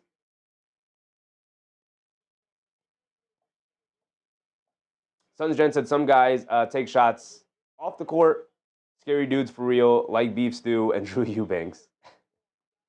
Naughty Ghost said getting a second true PG would alleviate the Knicks' issue substantially, in my opinion. I tend to agree. I absolutely tend to agree. Just another guy who could handle the ball and set up the offense and maybe go get a shot for himself would absolutely help.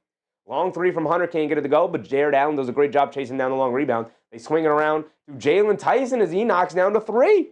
Out of the right corner, well contested by Oubre, and then suddenly, a 2-point game back again. Cleveland battling back again. Nice job by Cleveland. 6:50 to go.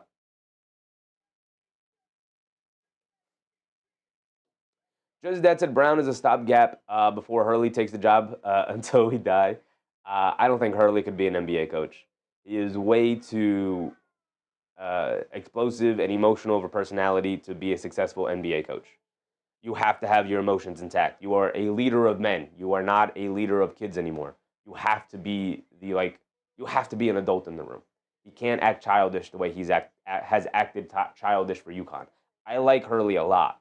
I think Hurley's an incredible coach, but he is an absolute maniac in the worst way possible out on the sidelines. Not going to be able to do that in the NBA. Just that said, Artest went into the crowd. He did go into the crowd. He did indeed do that. AB said Ron Artest wants to be a coach on the Knicks. Yeah, maybe work your way up the coach's system and don't just expect the job to be handed to you just because you ask for one. If you really wanted to be a head coach or just a coach in general, like even an assistant coach,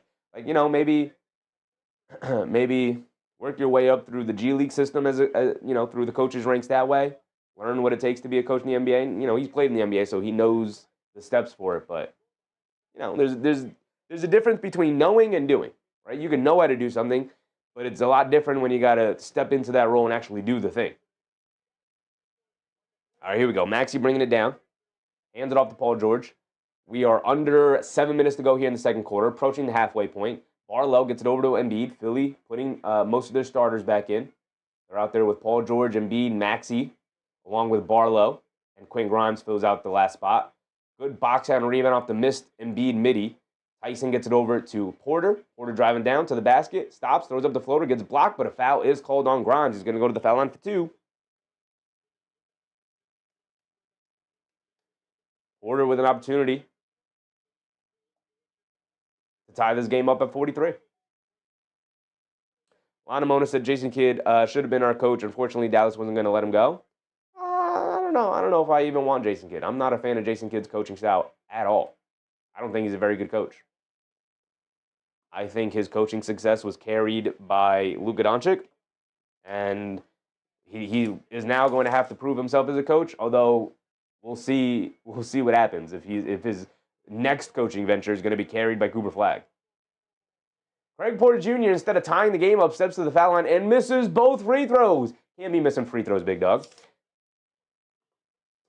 Just a little over 6 minutes to go here. We're approaching the halfway point. Paul George up top being guarded by Mitchell. Being guarded by Hunter, excuse me. They swing it out to Barlow. Now up top to Embiid, being guarded by Allen. Embiid coming to his left. Hands it off to Maxey. Maxey over the top to Embiid. Embiid throws up a floater. Got it to go for Joel Embiid. As he hits the floor yet again. Here comes Craig Porter. Head ahead to Hunter. Hunter's going to drive the lane to the basket. Scoop layup. Got it to go as Philly does a bad job getting back on defense. And now here comes Maxey. Calling out a play. Directing some traffic. Maxey up top. Being guarded. And a foul. Foul on Hunter. Running through the Embiid screen.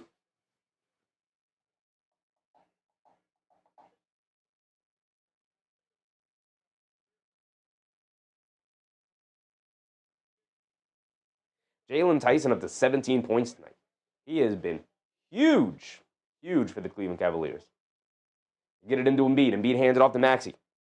Maxey spins, gets it over to Paul George. Now over to Embiid, rolling to the rim. Takes a bump from Jarrett Allen, and he gets fouled. He's going to go to the foul line for 2.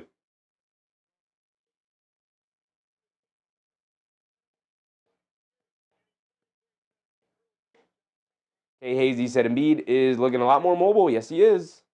Season's gone on. He's been a lot more mobile. They have it up here. Over the last 12 games for Joel Embiid that he's played, 27.5 points on 51% from the field. Is he back? Is he fully back? I mean, I don't think the defense is there, and I don't think the rebounding is there. But the offense is there. The offense is back.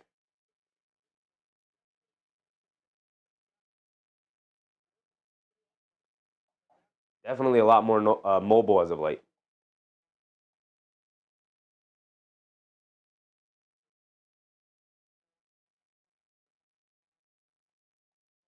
Trendon Watford comes in for the 76ers. Actually really like Watford. Wouldn't mind Watford on the Knicks. Does Philly want Yabusele back? You want to give us Watford for Yabusele? Embiid knocks down both of his free throws. 47-43. They get it over to Hunter. Hunter in the corner to Proctor. Pump fake, sidestep, another one. Proctor gets it to go on another pump fake, sidestep 3. Same exact move that he used to knock down the previous one. Here comes Maxey bringing it down the other way. Maxey up top, hands it off to Embiid, hands it off to Maxey. Maxey coming to his right. They show 2 defenders. Now behind the back, out to Embiid. Embiid, mid-range jumper over Allen. In and out, can't get it to go. Hunter with a nice, strong rebound in the paint. Here comes Tyson, driving it down. Up top to Craig Porter. Craig Porter being guarded by Watford. They get it over to Tyson, cutting across the middle of the lane. Inside to Allen. Pump fake, goes in. Layup, can't get it to go. No foul call. Now here comes Maxey. They get over to Watford. Watford putting his head down, attacking, Euro-stepping down the lane. Floater, got it to go for Trendon Watford. I like Trendon Watford a lot. I liked him when he was down there in Brooklyn. Craig Porter dancing with it, coming to his left, down the lane. Pump fake, spins, throws up the low floater, bouncing on the front of the rim, can't get it to go. Battle for the loose ball rebound, knocked out to Grimes, and Grimes will bring it down. Pushing the pace, in the corner, Barlow, back to Grimes. Grimes over to Embiid. Embiid swings it over to Maxey. Now they're going to run some sets. They get it over to Grimes. Grimes off a screen, puts it up, left wing, in and out, can't get it to stay. Proctor with the rebound, bringing it down the other way. Proctor crosses over to his left. Grimes does a good job shutting him off. They get it over to Craig Porter. Porter coming to his right, off a double screen. Takes it in the corner to Hunter. Pump fakes, taking the baseline, mid-range pull-up jumper. Got it to go for DeAndre Hunter. Here comes Maxey. Maxey up top being guarded by Proctor. Mitchell and Mobley at the scorer's table with under 4 to go. The timer is not going. Come on, here we go.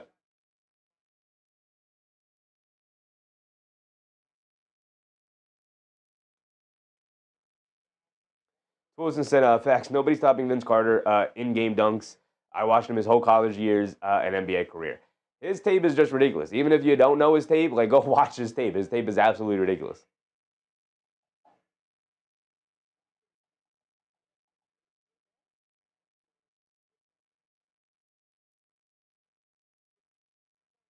Wofford up top, being guarded by Mitchell. They get over to Embiid. Now they get over to Maxey. A deep straightaway 3. Off the back rim, can't get it to go. The long rebound out to Wofford. Shovels it over to Embiid. Pump fake, swings through to his right. Pump fake, steps through, down the lane, lefty layup, can't get it to go. And Mobley does a great job of knocking the rebound loose. Here comes Mitchell. Mitchell driving it down, stops, turns, spins, leaves it off to Mobley. Mobley spins, takes it out to a wide open Mitchell was the trailer. Mitchell got it to go. And the Cavs with a 2-point lead. 51-49. 3:20 to go. Edgecombe has it on the right wing, being guarded by Hunter. They get over to Maxey, wide open. He's trying to respond, and he does. Wide open three from Mitchell, so they reciprocate by giving a wide open three to Maxey. Bad defense for the 76ers, for Cleveland there. 52-51. It's a one-point game. Now they're going back and forth. Allen up top, attacking to his left, hands it off to Hunter. Hunter coming to his left off the handoff, and a foul on Watford. With just under 3 minutes to go here. Ozahar, what's up, Ozahar? Just as Dad said, I kind of feel like if Yabu was born American, he would have played NFL or college football at least. Has a different body type for basketball. Yeah, definitely has a much different body type than any other basketball players in the league. Absolutely. Jarrett Allen knocks down his first free throw. They are in the bonus. That's why Allen is at the foul line. AP reminding people to like button. If you're enjoying the show so far, hit the thumbs up button. Like the stream, y'all. I'd very much appreciate it. Best way to show support to the community. Jarrett Allen goes 2 for 2 from the foul line.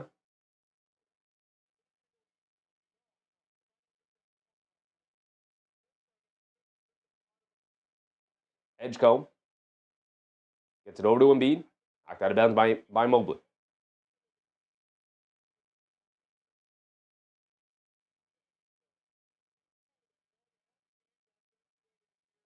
Kay Hayes said Philly will win. They have more options. They do have a lot of options. Cleveland's playing well, though.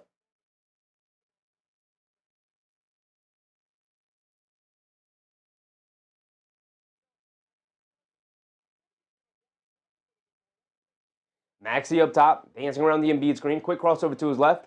Good defense from Hunter to stay in front of him. Shovel it back to Maxey on the left wing. Jab step. Swings through to his left. Driving it down. Loses the handle. And then throws it off of Hunter. With 0.3 on their shot clock to go. Excellent defense on Maxey there from DeAndre Hunter. Excellent defense.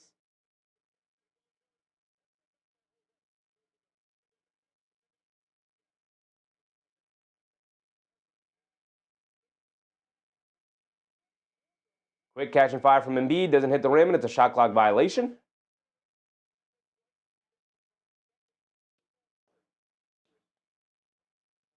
(53-52). They get it into Mitchell. Mitchell will bring it down. Under 2:30 to go here in the first half. Mitchell gets it over to Allen. Hands it back off to Mitchell. Coming to his left. And Maxey picks the pocket of Donovan Mitchell, and he goes the other way for an easy two-handed slam.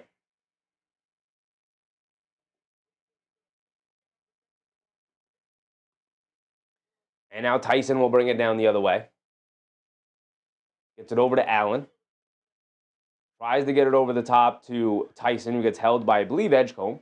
So Tyson will go to the foul line for 2 more free throws here.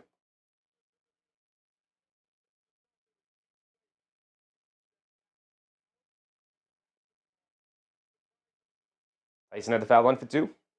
These teams going back and forth now. Close game, good game. Finally get treated to a good game, y'all. We did 2 games yesterday.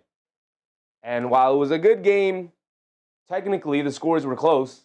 One team definitely felt like they dominated over the other one, majority of those games. So here today, nice back and forth affair.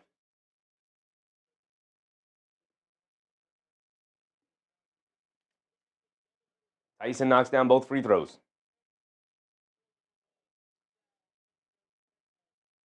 Maxey bringing it down against Tyson. They hand it off to George. George gets it over to Wofford. Wofford on the left wing. Gets it to Embiid. Being guarded by Allen. Backing him down. Shoves it over to Wofford. Kicks it out. Quinn Grimes. Wide open right corner 3. Comes up short and goes over the backboard. Quinn Grimes not having a good night tonight.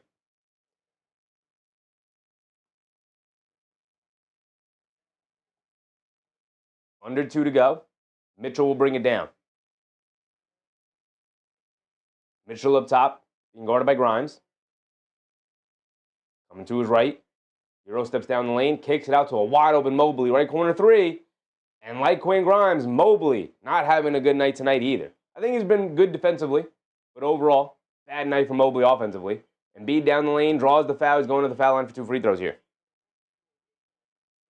That's classic Embiid on there. Embiid actually hustled down the court on the offensive end. Established good post positioning against Mobley. Just used his size and his strength So walk him under the basket. Caught it, turned, fired, drew the foul. He's going to the foul line for 2.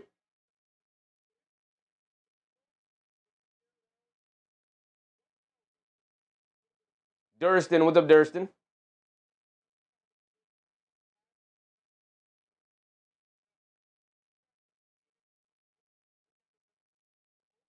Embiid knocks down the first one. Got another one coming.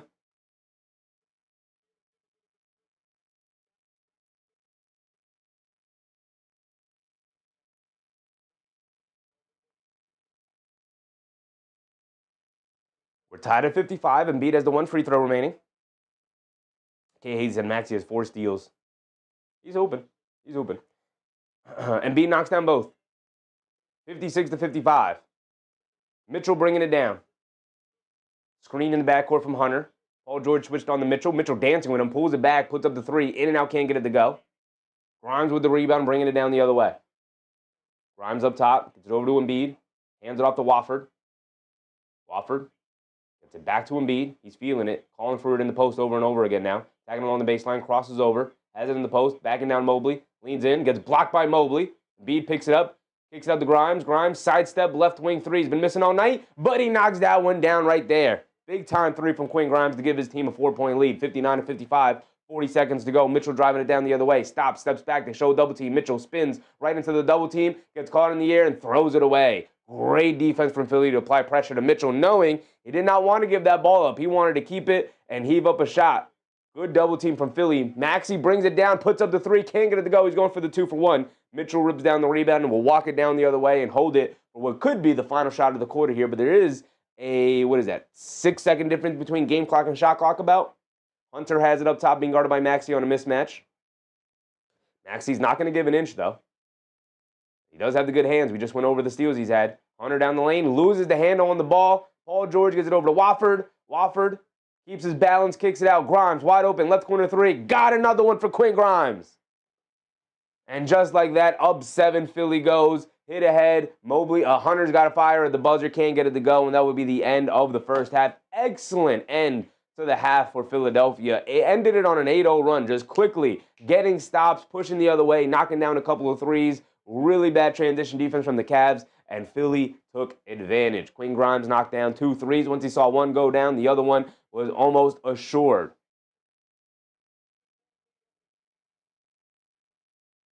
Jason said, competitive ball game. How nice. How nice. It's almost like I almost forgot what it looks like. I almost forgot what it looks like, Jason. We can go around the league. We could also go through the box scores real quick. First of all, look at the team stats, though. Philly is winning the possession battle here. 48 to 40. 9 threes for the Cavs, 7 for Philly. And that's including the last 2 threes that Maxey hit. So they were 5 for 18 before, not Maxey. They were 5 for 18 before Quinn Grimes knocked down back-to-back 3s there to end the quarter. They have gone to the foul line a lot more. 11 free throws to 8 free. Not a lot more, only 3 times more. So actually not a lot more. Not a lot more at all. 20 rebounds to 22, so about even. 5 offensive rebounds to 7 offensive rebounds. 17 assists to 16 assists. 9 steals overall for Philly to 4 for Cleveland. Total turnovers, that is 12 to 6. So Philly, their defense, forcing the Cavs in some turnovers. Also some really bad turnovers from the Cavs, just throwing the ball away. But they have conceded 21 points off of those turnovers, whereas Philly's only conceded 5 points off of the turnovers. Okay, he said, I hate Maxey's deep 3s, bro. Play normal. He does take some audacious 3s. 17 fast break points for the 76ers, only 2 for the Cavs. 18 points in the paint for both sides. If you're going to get killed on the fast break, you got to take advantage of the paint. Largest lead was 2 for Cleveland, 10 for Philly. Philly has led 74% of the way here tonight. So they definitely have had the momentum most of the night, even though this game is in Cleveland.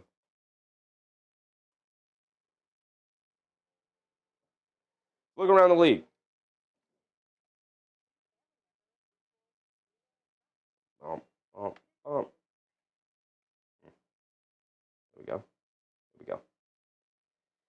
Pelicans losing to the Pacers. There we go, Indiana. Pick up the victory. Pick up the victory. Pick up the victory. We know Cleveland, Philly situation. We're watching it here. We're sitting at halftime. Bulls taking on the Nets. That is a close game. We'll keep an eye on that one as the night goes on. And the Raptors are giving it to the Clippers right now, up by 9. Now up by 11. We'll keep an eye on it. The late games we have Timberwolves versus Rockets. Should be a fun, interesting game to watch there. We will not be watching it. And then the late game is battle of the bottom here tonight. Washington taking on Sacramento. Although Sacramento has been playing much better as of late, they have a couple of really good, impressive victories under their belt. 11-30, the Kings sit. 10-29, the Wizards sit. The Wizards owe the Knicks their first-round pick if it falls outside of the top 8. With that being said, let's look at the standings. Let's do it. Let's look at the league standings. Where are the Wizards sitting? They're definitely not sitting outside, even close to outside the top 8. They are sitting third. They are third. Zoom it in a little bit.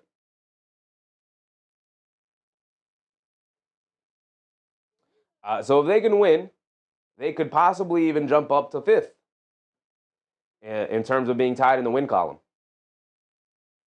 But look, it is a far cry that they'll be able to catch Utah, Charlotte, Dallas, Milwaukee, LA.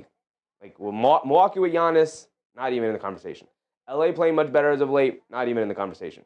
LA only 5 games away from 500, which is a far cry from where they were to start the year.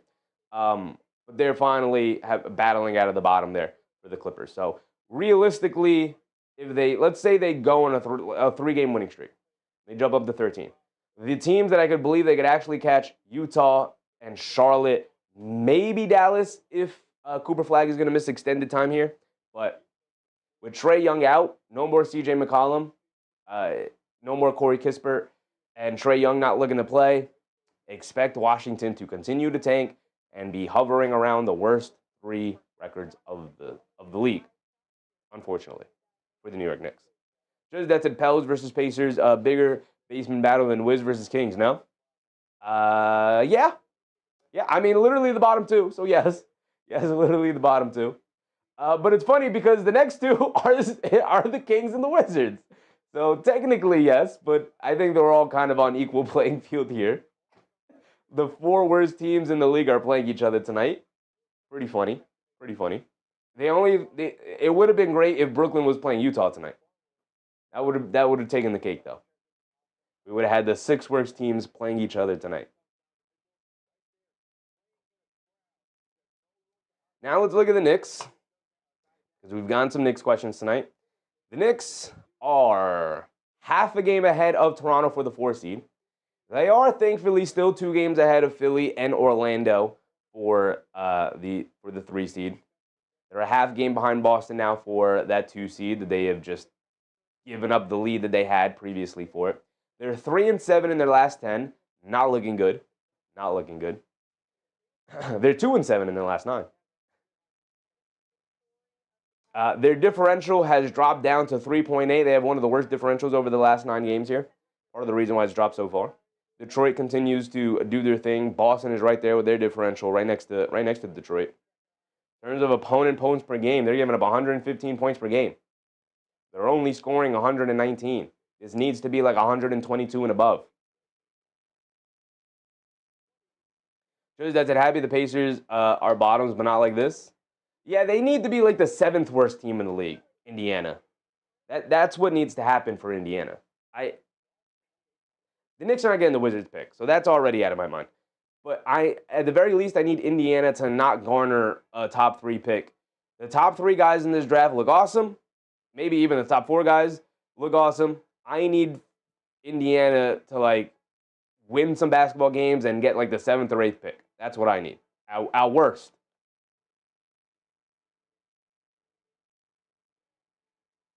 Just that's it. I wonder if a team ever went to the conference finals when they're dead last the next season.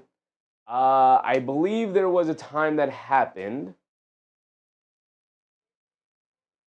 When did the Spurs go to the finals, and then when did they get Tim Duncan?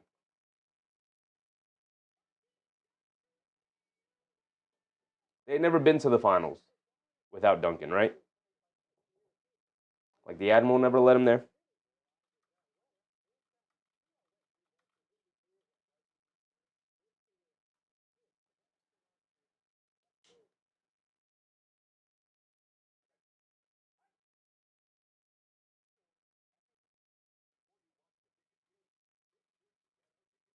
San Antonio's first final run was when? Just that to the year Kawhi sat out, was low for the Spurs. It was.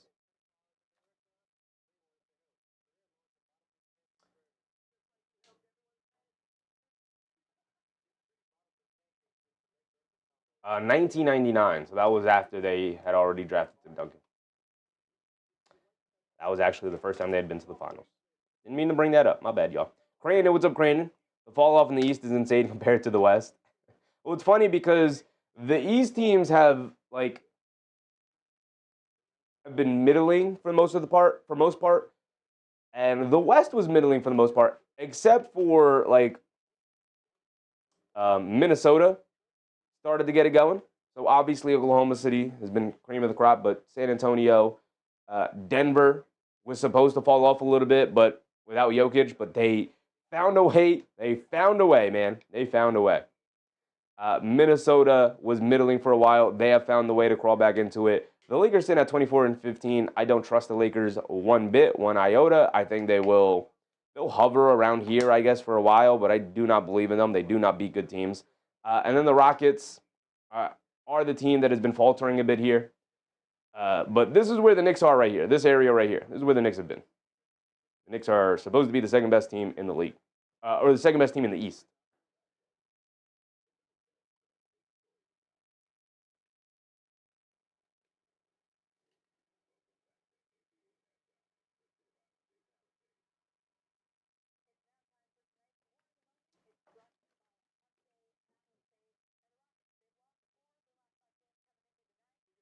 The Rockets have lost 4 of their last 5 games. So, there's always another team going through it as worse as you, or just as bad. The Knicks and the Rockets are faltering here. Go around the league. We should be coming back to our game at oh no, we didn't go through the box score. So we can go through the box score real quick. We went through the team stats, but we didn't go through the box score. Jarrett Allen with 6, Mobley with only 7 tonight. He only has 1 foul. 7 points, 3 rebounds, 2 assists for Mobley. All right, kind of want a little bit more from Mobley here tonight, especially with the Embiid matchup going on. Donovan Mitchell with only 6. To me, if I'm a Cleveland Cavalier fan, this is a pretty good sign for me. Donovan Mitchell with only 6. Expect him to start going off in the second half here to help bring his team back into it. Jalen Tyson kept their heads above water for 19 first half points, 6 for 9 from the field, 3 for 5 from three-point range. Excellent night for Jalen Tyson. 2 rebounds, no assists. Donovan Mitchell, only the 6 points, but he does have 5 rebounds and 6 assists. He also has 5 turnovers, unfortunately, though, so that's not good. Craig Porter Jr. only the 2 points, 5 assists, but he did miss the 2 free throws that could have tied the game. Not great there. Hunter off the bench was really solid for them. 7 points, 2 rebounds, 2 assists. Played really good defense overall. And that could be tough on Hunter when talking about his defense, but he played really good defense in that first half. I liked it. Naquan Tomlin was a bit of a disaster when he got into the game for his 8 minutes. Lonzo Ball got in for 5, and a pretty forgettable 5 minutes there for Lonzo. Tyrese Proctor knocked down 2 threes, 3 for 5 from the field for 8 points. He's playing well here tonight, knocking down shots, and they need people to knock down shots. Between Proctor and Tyson, they've knocked down 5 threes of the 7 that they made. 2 players have knocked down 5 of them. As for Philly, getting contributions all over the place. Paul George with 10. Barlow with only 2, but Barlow's only out there to really play defense, and he picked up 3 steals, so that's solid for Barlow. Also a block, so 4 stocks for Barlow. They're not looking for him to score, they're looking for him to just be solid. Only the 1 rebound, though. Joel Embiid, 19 first half points, tying Jalen Tyson for the game leader in points. 2 rebounds, 2 assists. Tyrese Maxey, 4 for 10 from the floor, 1 for 5 from 3. I would be nervous if I was a Cleveland Cavaliers fan. Maxey's probably going to go off in the second half here. He's only got 9 points, 2 rebounds, 5 assists for Maxey. Also 4 steals. He's been excellent in the passing lane. Picked the pocket of Donovan Mitchell at the end there to continue to help propel his team ultimately building a 7-point lead before halftime. VJ Edgecombe was loud to start the game, has been pretty quiet ever since. 7 points, 2 rebounds, 3 assists, and 2 steals for, oh no, not 2 steals, 0 steals, 0 blocks, 2 turnovers for VJ Edgecombe. Started the game off really well and then went really quiet. Haven't really heard much out of him since. Wofford, 5 minutes, 2 points, a rebound, and assist. Only played 5 minutes. Not going to make too big of a judgment off of his 5 minutes. Same with Jabari Walker, who only played 4. I thought Bona was really good in his stretch there. 4 points, 4 rebounds as well. 2 of them were offensive. I thought he was really active. He picked up a nice big block as well and deterred 2 blocks. And also deterred a couple of guys at the rim from even taking attempts. Kelly Oubre in his 9 minutes was mostly forgettable. Did not make a huge impact out there. Only took the 1 shot. It was a 3. He missed it. 1 rebound, 1 assist, 1 turnover. Okay. Quentin Grimes in his 14 minutes. Couldn't buy a basket to start the game. All of his shots to come from the 3-point line. He's 2 for 5. He was 0 for 3 before he knocked down his final 2 shots of the quarter, which ultimately helped propel them to that 7-point lead along with the Maxey steal and dunk. So pretty good contributions off the bench between Grimes and Bona. Wofford gave them interesting minutes. Let's see if they go back to him. I definitely thought he was more impactful than Jabari Walker. And then they were mostly led by a combination of Embiid, George, and Maxey. And a little bit of Edgecombe as well to start the game.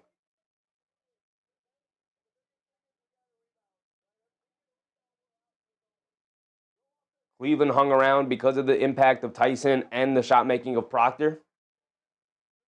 But if they want a chance of winning this game, it's going to have to be on the back of Donovan Mitchell and Evan Mobley. 2 stars.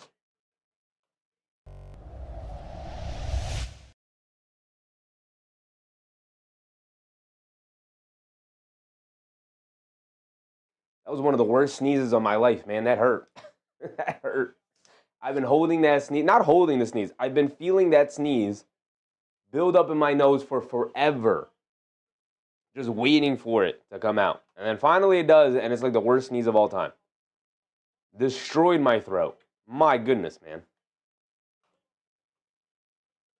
All right, here we go. Looks like we're going to get ready to check in for the second half here.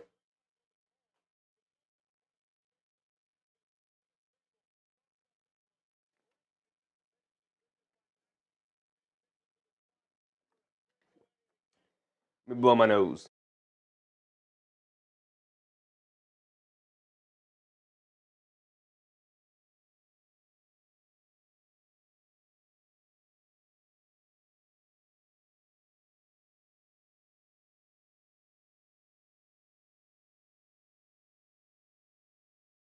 All right, here we go. Start of the second half, y'all. Start of the second half. Maxey bringing it down. Maxey, they get it over to George. George lines up a deep straightaway 3. Comes up short. Long rebound over the outstretched hands of Allen. Right into Embiid's hands. And Embiid has it in the high post. Foul line extended. Now he's going to put Allen in the post. Backing him down. Leans in. Fall away jumper. Got it to go for Embiid to start the quarter. Picking up right where he left off. And Philly goes back up by 9 here. Get it over to Craig Porter. Maxey tried to jump the lane. Porter down the lane. Pump fake. Spins. Kicks it out to Mobley. Tacks the baseline. Goes up. Layup. Mobley throws up an air ball. And it's a travel on Mobley. Mobley. What's going on, brother? We airballing layups now? We're airballing layups now, huh?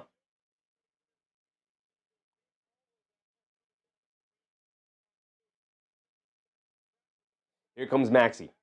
Maxey bringing it down against Tyson. Coming to his left off a double screen, high double screen. Spins coming to his right. They get it over to Paul George. Paul George gets to the Embiid in the post, being guarded by Allen. Backing him down. Takes it out to Paul George. Pump fakes. Driving to his right. Back over to Embiid. Mid-range jumper over Allen. Got it to go again. Got it to go again. Death by mid-ranger by Embiid tonight. Porter on the right wing coming to his left off the Mobley screen. Driving it down. Shovels it out to Tyson. Left corner 3 for Tyson. Where would they be without Jalen Tyson? My goodness. Up to 22 points now. Paul George on the left wing. Driving to his right. Going past Mitchell, down the lane, trips and falls, and they call an offensive foul on Allen. I mean, an offensive foul on George as he ran over Allen.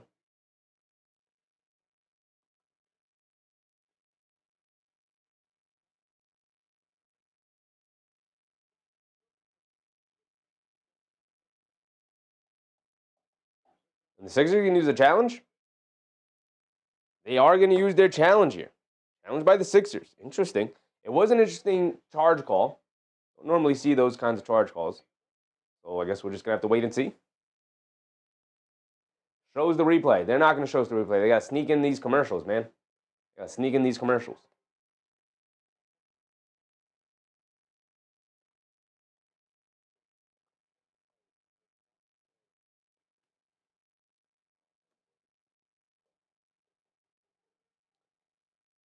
Where would they be without Jalen Tyson, who's 7 for 10 from the floor for 22 points? When Mobley and Mitchell are a combined 5 for 11, Jalen Tyson is 7 for 10 for 22 points. Mobley and Mitchell are combined for 13 points. They are not going to win this on the back of a Jalen Tyson career night. Donovan Mitchell and Evan Mobley need to step up here.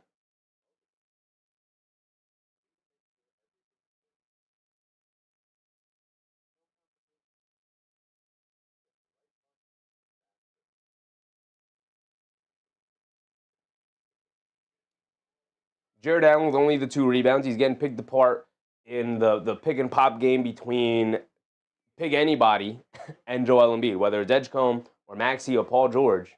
Coming off the Embiid screen, hitting Embiid, whether Embiid has space or not, he'll just simply give a little lean in, fall away jumper. And look, at 7'1", he's getting that shot off almost every time. He's been knocking it down at a high clip. It's still only an 8-point game. And, I've harped on it here. Mobley and Mitchell not playing well. I will say the only thing I'd be fearful of is the fact that Maxey himself only has 9 points. So Embiid's going off, mostly out of the mid-range. But if Maxey starts to pick up his play here, you're going to be in some hot water. Absolutely going to be in some hot water. Tough to overcome a good Maxey and Embiid game. Got to stop one of them.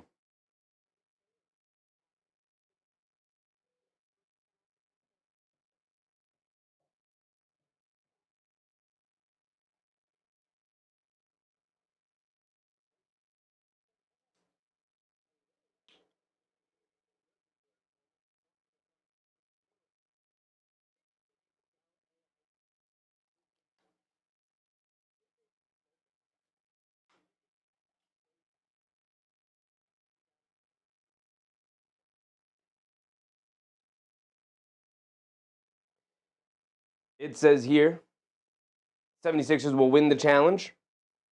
So the ball should go back. Actually, it's a foul, so the ball will go back to Philly here. Doesn't matter who had imminent possession.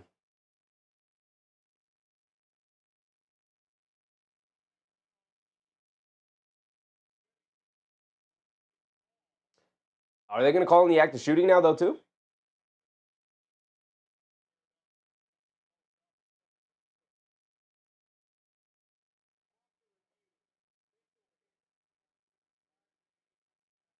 So they actually, it's not even a charge or a block or anything like that. It's just a foul on Donovan Mitchell now.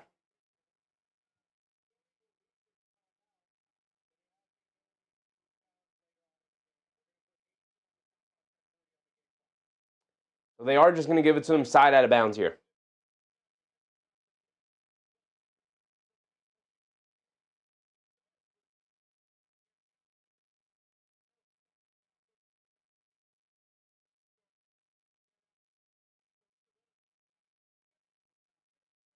So Maxey has it up top, off the inbound, coming to his right, driving it down against Tyson, stops, turns, spins. Now coming to his left off the screen. He's got some space, driving it down, throws up the floater, comes up short. Battle for the loose ball rebound. Maxey knocks it out to Edgecombe. Edgecombe in the left corner being guarded by Craig Porter. Now they get it over to Embiid. Embiid clears out that corner.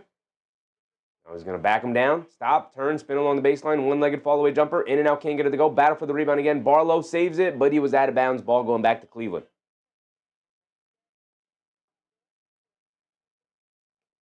David Osh Jr. What's up, David? Back in action, brother. Back like we never left. Here comes Mitchell bringing it down. Mitchell has it up top. Being guarded by Edgecombe. Coming to his left, off the Allen screen. In and out dribble. Now driving it down through the lane. Gets caught in the air. Draws the foul. He's going to the foul line for 2 free throws. Kind of got bailed out there by Philly. Was caught in the air. Had nowhere to go. And Mitchell will go to the foul line for 2. And cut it to 6.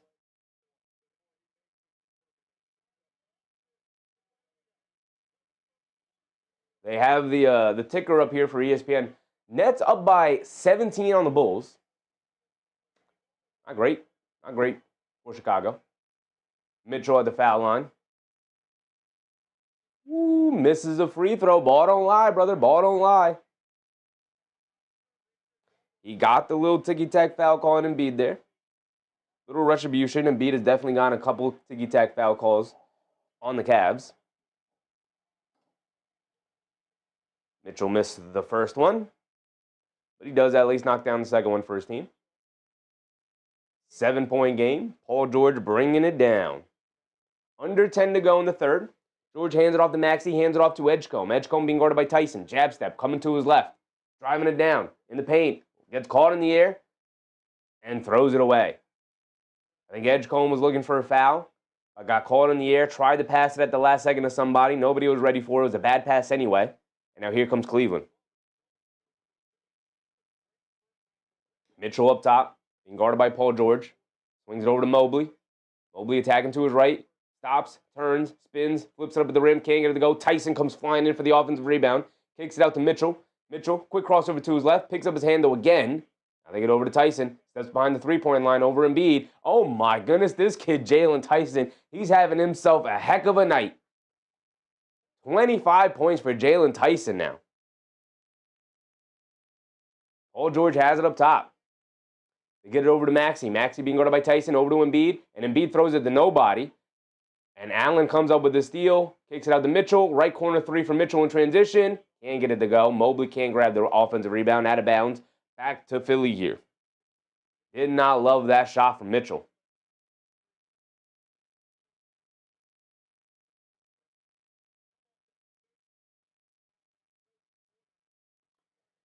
Paul George up top.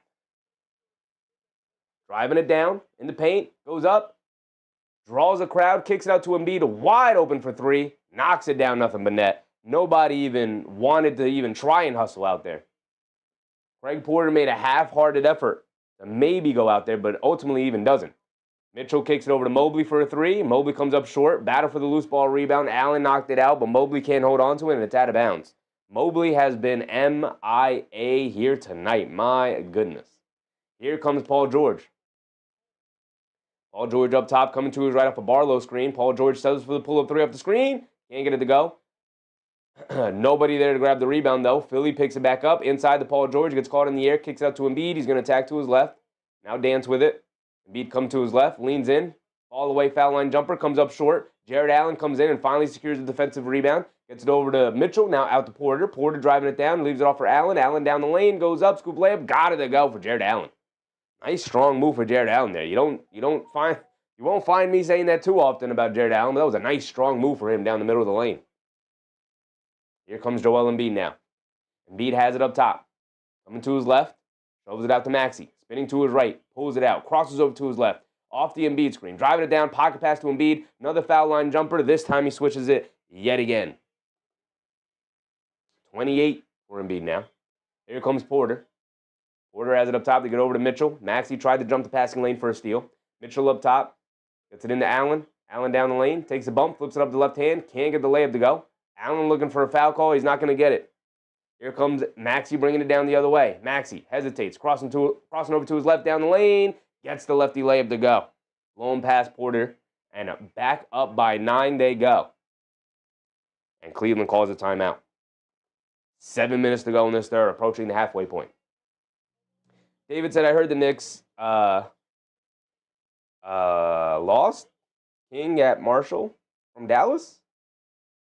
Are looking at Marshall from Dallas. Yeah, they are. I don't think they have enough to get Najee Marshall. I like Najee Marshall, but I don't think they have enough to get him. Who's the other guy they're looking at that I don't think they have enough to get? Who was the other guy? Man. Oh, Sadiq Bey. I don't think they have enough to get Sadiq Bey. They're also looking at Sadiq Bey. I'll take Justin Champagnie. Give me Justin Champagnie. But Najee Marshall, yeah, I like Najee Marshall. If they can get him, cool. Cool. But I highly doubt it. Highly doubt it.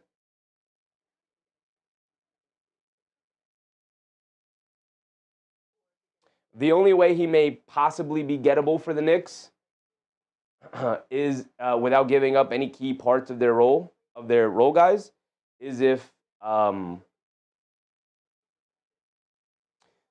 Dallas is just in pure sell mode.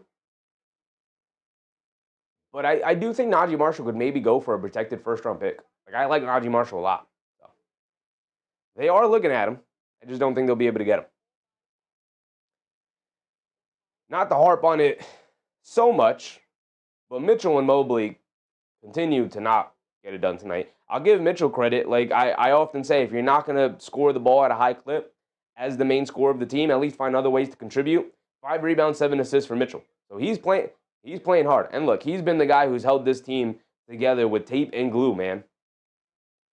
Mobley, MIA tonight. MIA tonight. And that's even with Jarrett Allen having the main matchup against Embiid tonight. So Mobley has been able to hide a bit on Barlow, and yet he's still not had an impact on this game, both offensively or defensively.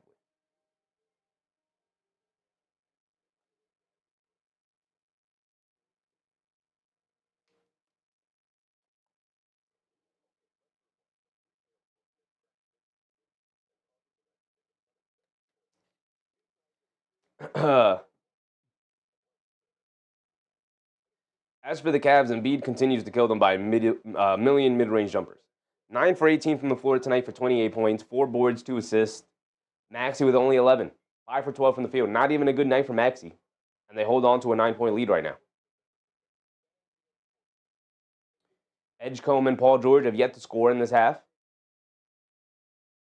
7 points for Edgecombe, 10 for Paul George. Barlow's yet to score. It's been all Embiid and Maxey so far.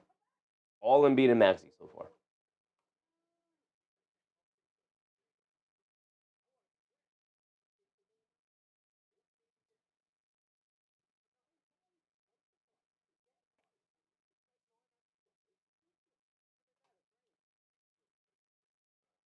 Go around the league real quick. We are coming back from the timeout, though. Waited too long.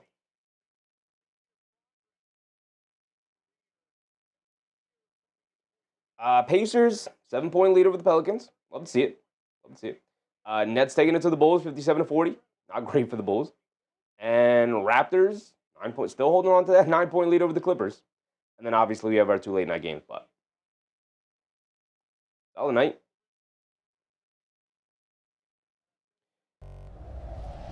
Porter has it up top, bringing it down. Get over to Allen. Hands it off to Tyson. Tyson gets it over to Porter. Porter over to Tomlin. Hands it off to Hunter. Hunter dancing off the screen. Up top to Tyson. Catches, pump fakes, ran off the line, throws up a floater, banks it in. Jalen Tyson, man. Where are they without Jalen Tyson? He is going toe-to-toe with Embiid tonight. Here comes Maxey. 27 for Jalen Tyson. Maxey hands it off to Edgecombe. Edgecombe gets it over to Grimes on the left wing. Pump fakes coming to his right. Good defense from Hunter to stay in front of him. Some really nice defense from Hunter tonight. And just as I say that, he gets beat backdoor by Grimes. Good backdoor cut from Grimes.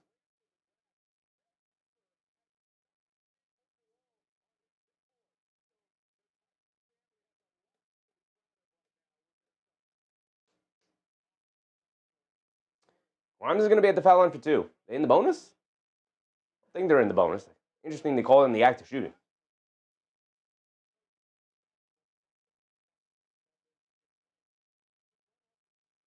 Grimes knocks down the first one. He's got another one coming.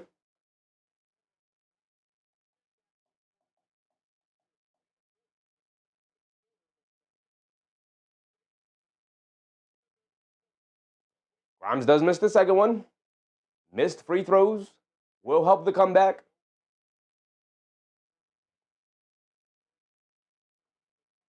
But you got to get stops in order to pull the full comeback off. Tyson goes back door, gets it back to Tomlin. Tomlin, big two-handed slam in the paint and draws the foul. Going to go to the foul line for one more. There you go. We're past the halfway point now, the third quarter.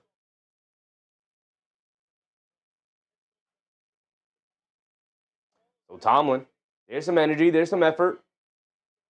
There's a nice highlight play. And you build some momentum off of it. He knocks down the free throw. The 3-point swing there. Back to a 5-point game, 74-69. Maxey bringing it down. With no Mobley, no Mitchell. Maxey crosses over down the lane, throws up the righty floater, can't get it to go. Looking for a foul call, he doesn't get it. Porter hit ahead to Hunter. Hunter bringing it down. He's got space, going to the basket, lefty layup over Embiid. Got it to go for Hunter, and he's looking for a foul call as well. Everybody's looking for a foul call, and on every offensive trip down the court. Embiid has it in the post against Allen. Backing him down, stops, turns, spins, lefty hook, can't get it to go, but Oubre there for the tip up and in. Good hustle from Oubre. Here comes Porter. Porter coming to his right off a Tomlin screen, behind the back, now coming to his left off an Allen screen, shoves it over to Allen. Allen in the paint, loses the handle, picks it up, kicks it out to Tyson, ran off the line, and ball knocked loose by Maxey. Another steal for Maxey. Maxey's going to stop and pop in transition, comes up short on the three. Tyson snags the rebound, bringing it down the other way. Tyson, in and out dribble, Euro steps down the lane. Great defense from Quinn Grimes, who read that move all the way. No, they call it a late foul call. I thought that was good defense from Grimes, unless he grabs the arms. But I think that was good defense from Grimes. Tyson, I think, gets bailed out by the official. He's going to go. Let's see. Did maybe grab the left arm there. I think that's just good defense, though. Tyson's the one going right into Grimes' chest, but they got him on Grimes, holding onto the arms. I think if Grimes has his arms up to the side and just plays him with his chest, definitely a good defensive play there, but instead gets his hands tied down. I just think that's good defense for Grimes. But Tyson is rewarded with 2 free throws. He knocks down the first one. Knocks down the second one. Tyson up to 29 points. What's his career high? Jalen Tyson's career high. 31, they just said. All right, he's probably going to break that here tonight. Edgecombe has it up top, being guarded by Porter, excuse me. Proctor's not in the game. They get over to Embiid, mid-post, left wing. And Embiid draws the foul on Allen.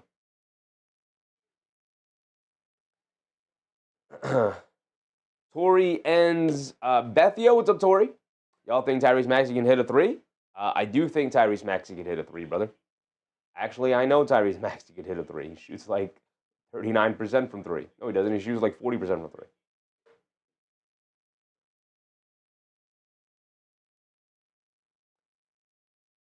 Embiid knocks down a free throw. Got another one coming. Back to a 4-point game. Had it at 3.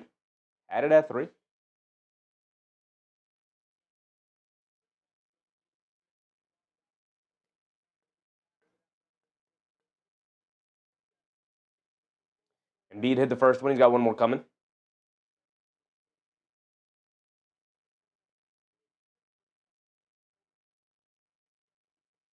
Embiid gets both to go. Here comes Porter. 4:30 to go in the third.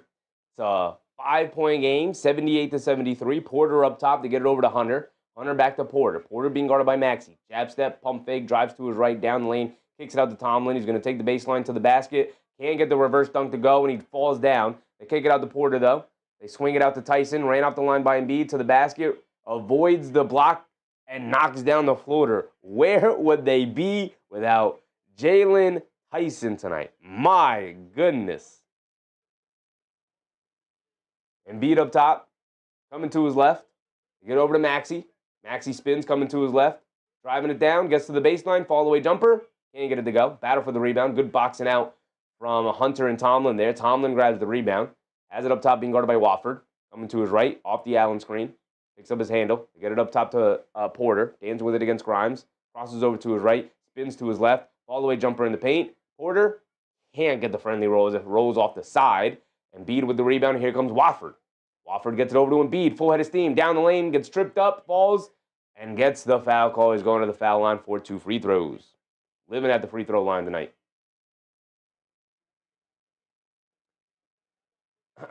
Tori said, just need one more. I'm rooting for you, brother. I'm rooting for you. Jay Hammer said, have you bet on Maxey? Anything could happen. Yeah, I mean, Maxey will go on his run. He'll get to over 20 plus for sure. He's sitting at, what, like 9 now?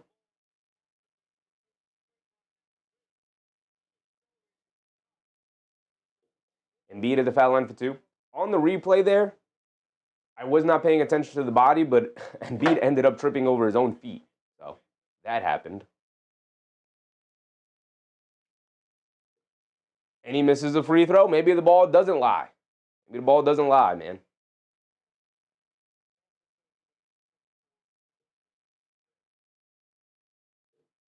Mitchell's going to check back in.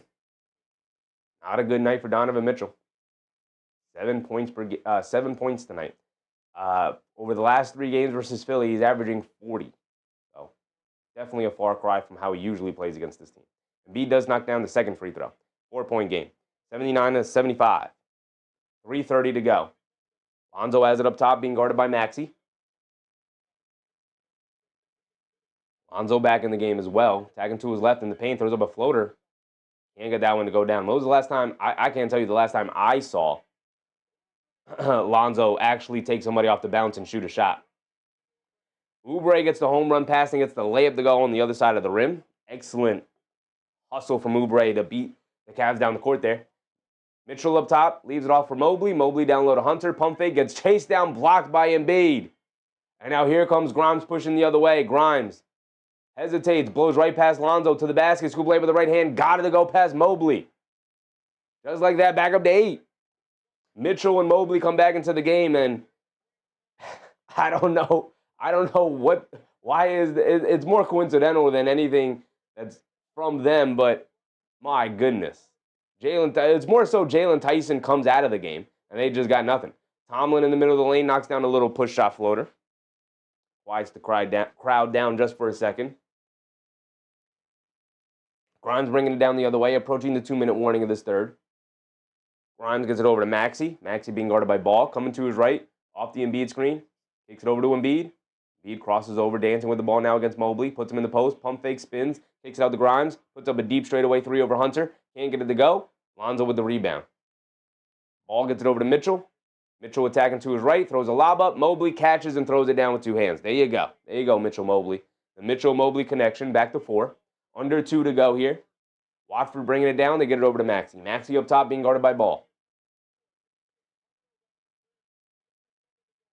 Maxey gets it over to Oubre. They leave him open on the right wing for a 3, and he makes him pay. What is that defense? Who was guarding him? Were they in a zone? I don't know.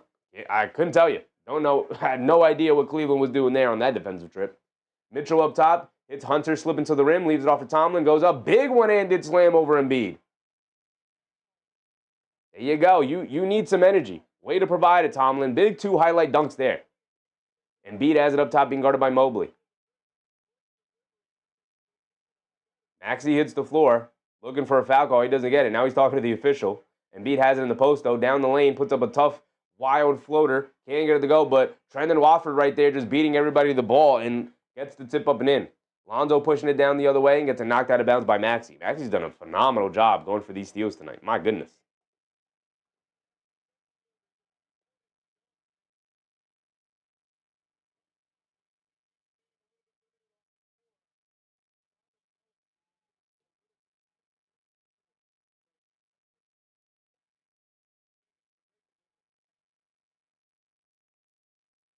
They get it into Hunter.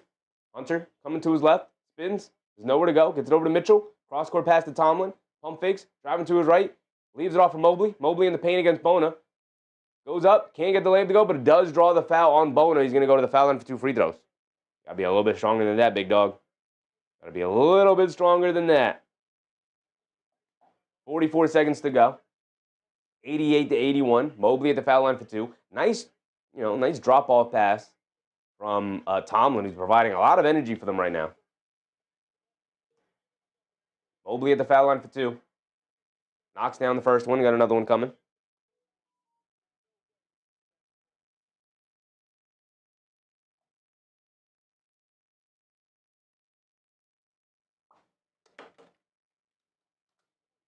Mobley hit the first one. It's a 6-point game. Got one more coming. Does miss the second free throw. Maxey comes flying in for the rebound, quickly pushing the other way. 40 seconds to go in this quarter. Shoves it over to Watford. Pass fake. Tries to get it out. Back out to Maxey. Lonzo and Hunter collide to pick it off. They leave it off for Tomlin. Another big highlight slam for Naquan Tomlin. That's 3 tonight. 88-84, and they've needed every single one of them. Grimes has it up top, being guarded by Mitchell. Grimes, winding down the clock. There's about an 8-second difference between game clock and shot clock. Picks up his handle, gets it out to Maxey. Mitchell goes for the steal. They kick it out to an open Wofford. They run him off the line. They'll back out to Maxey. Sidestep 3 off the bounce. Got it, that go. I mean, that was excellent defense. Ran guys off the line multiple times, made the extra effort, made Maxey to put the ball on the floor, and then have to sidestep it fading out of bounds, and he knocks it down anyway. Mitchell kicks it out to Tomlin at the buzzer. Tomlin shoots up an air ball, and that will be the end of the quarter, and still a 7-point lead for Philly. After all of that, on a step back, falling out of bounds 3 for Tyrese Maxey. That's just what he is capable of. Donovan Mitchell, what you got for your team, brother? You got 12 more minutes of basketball. You're trailing by 7, and you only have 7 points. Kay Hazy said, Maxey is doing that thing you always say. You don't have to score to play well. Yeah, absolutely. Absolutely.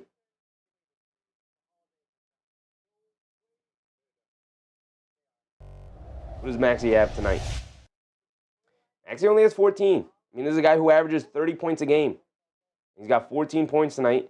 Not shooting it well. He's 6 for 16, 2 for 7 from 3. But he's helped out on the glass for a small guard, 4 boards. Playing his position well, 7 assists. Only the 1 turnover and 5 big old steals. Just locking in on the defensive side of the ball. Playing very well. Very, very well, despite the fact that he's not even shooting it well, let alone not even scoring it to the degree to which he normally does. Donovan Mitchell trying to do something similar. But, like, if you're not going to score a lot, like, at least Maxey is, like, right now at the halfway point of his scoring average. Like, he's got 14. He averages, like, 30, right? So he's about at the halfway point. Donovan Mitchell's got 7, and he averages 30 as well. You only got 7, big dog. You're a third of the way there. Like they need a little – you can't not score at all. You know, like, 7's not getting it done. You need more than 7, right? He's only taking 6 shots tonight. Like, you can't take 6 shots. You can't allow them to game plan against you to the degree where they take the ball out of your hands to this level. You're 2 for 6. Both of them were 3-point shots. Wide open ones at that. I mean, he is doing a lot of the other things. 5 rebounds, 8 assists. But unlike Maxey, he's only got 1 steal and 5 turnovers. So he's giving the ball up to them. You know, you could thank Tyrese Maxey for that, but got to play better for Donovan Mitchell. Mobley's got to play better. 10 points, 3 boards, 3 assists. But when you're the best player in the team, the responsibility falls on your shoulders, fairly or unfairly. Tori said, hey, in my parlay tonight. There you go, Tori. There you go, brother. Kay Hazy said Maxey is doing I read that one. My bad. Tori said Maxey never fail the slip. Just be scared of me sometimes. Yeah, Maxey rarely has off nights. And even when he does, still does more than enough. Finds other ways to be effective.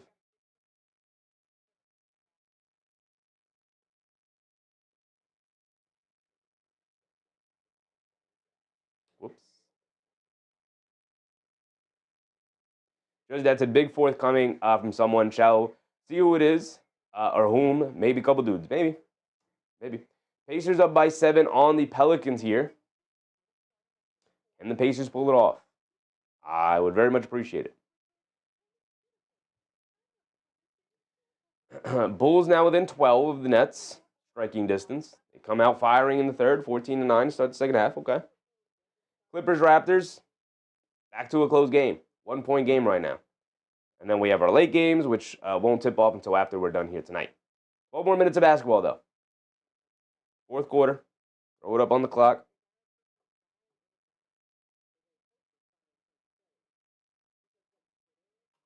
What's Zion doing tonight?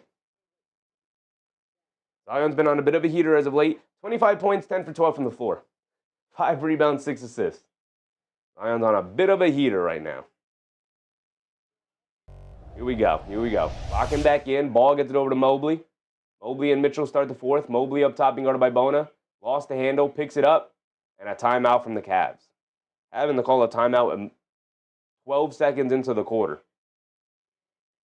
Kenny Atkinson can't be happy about that. Having to call a timeout 12 seconds into the quarter. The first play. Oof.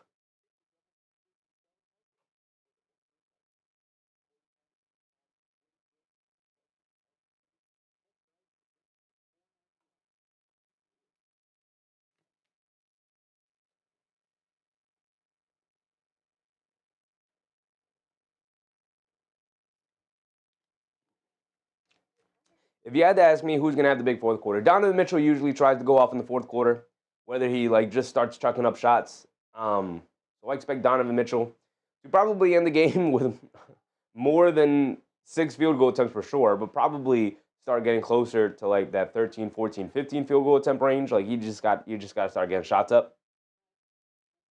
Lester Porter, what's up, Lester?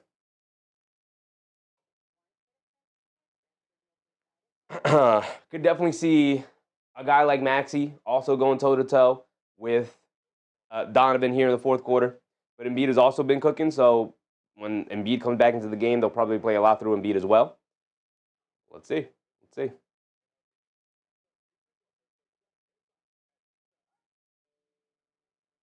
Lester, go Sixers. 7-point lead, start of the fourth. Not bad. Not a bad spot to put yourself in at all. With Maxey not having the greatest of games, greatest of offensive games, definitely going to have the ability to walk away with this one if Maxey can just give you a solid 12 minutes of basketball here. And they played good defense tonight, so if the defense could just hold up, they'll be all right in the long term. Right now, the only thing killing the Cavs is that second quarter. We take a look here. Game was tied after 31-31. Game, it was tied at the third quarter was tied 29-29. But Philly beat Cleveland by 7 points in that second quarter, and they have not been able to overcome since. Shows that to the ESPN above the rim feed, if you have Hulu, is something you would probably be interested in. Just an overhead cam, basically. Over the backboard, looking down at the rim. I tried watching alternate camera angle broadcast. I never like them. I think the side view broadcast is just I don't even like it when it's under the rim, and not under the rim, but when you're on that baseline under the basket and you can see really closely where I don't like that. I want to be at the center court. I want to be able to see the action. I just even when I used to play 2K, I would at times, instead of using the 2K camera that everybody uses, I would switch over to the regular broadcast camera just to play it like that for a little bit. That's just the best way to view the whole basketball experience, in my opinion. Just that said, Jay Hammer said, Pels were sure that Queen will rock you. So sure that they gave an unprotected first round to Atlanta replacement for Trae Young will be super. Yeah. All right, here we go. We're back into it. Cleveland will inbound it after they had to take the timeout. Mobley had to dive for the ball. They have 12 on their shot clock. Just that said, we know what Zion's doing after the game. Mitchell up top, coming to his right, dancing with it. Crossover, pull up, straightaway three. Got it, go. There you go, Donovan Mitchell. You got to get loose, man. You got to get active here. Your team needs you. George has it up top, being guarded by Ball. They get over to Oubre, up top to Edgecombe. Get over to Grimes. Got to take advantage of the no Embiid, no Maxey minutes. They swing it out to Edgecombe. He's going to line up a three, and he's going to answer right back. VJ Edgecombe. He said, don't forget about me. I haven't scored since the first quarter, but I'm still here. Proctor's in. They get it over to Mobley. Mobley up top. Tries to hit Proctor cutting back door. It's a loose ball, but Proctor able to pick it up somehow as Philly couldn't grab it, and he lays in a reverse layup. Some helter-skelter play. Some serendipity for Proctor there. George hands it off to Grimes. Gets it over to Edgecombe. Now over to Oubre. Swings through to his left. Driving it down. On the left wing. Spins back to his right. Being guarded by Mitchell. Tries to hit Grimes cutting back door. It's a loose ball. Diving all over the court. And then Grimes and Ball end up tying it up.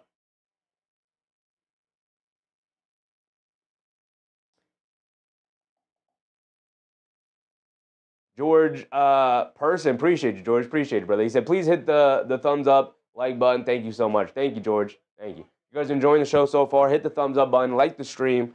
It is the best way to support the community, y'all. I very much appreciate it. Thank you, guys. Grimes wins the tip. They get it out to George. 5 on the shot clock. Step back, baseline jumper. Got to go for PG. Been going to that shot for 15 years now. How long PG been in the league? I'll be 15 years now. Tomlin gets it up top the ball. Ball gets it over to Mitchell. Mitchell being guarded by Oubre. Jab step, gets it over to Ball. Pass fake, back to Mobley. Down the lane, tries to shovel it into Tomlin. Tomlin was not prepared, and right through his hands, out of bounds. That was a great ball movement from the Cavs. And now here comes Philly. Leading by 7. They get it over to Oubre. Oubre up top to Edgecombe. Edgecombe gets it over to Grimes. Swings through to his left. Driving it down off the screen to the paint. Reverse layup, with a scoop layup. Got it to go with the underhand layup for Quinn Grimes. And just like that, back up to 9. You got to take advantage of the non-Maxey, non-Embiid minutes. Mitchell, a mid-range pull-up jumper. Can't get it to go. Tomlin, the offensive rebound in the paint. Shovels it out to Lonzo Ball. Lonzo lines up a 3. Way off. Can't get that one to go. Edgecombe with the rebound, bringing it down the other way. Leaves it off for Grimes. Grimes a transition 3. Throws up an air ball. Bona tried to save it, but it's out of bounds.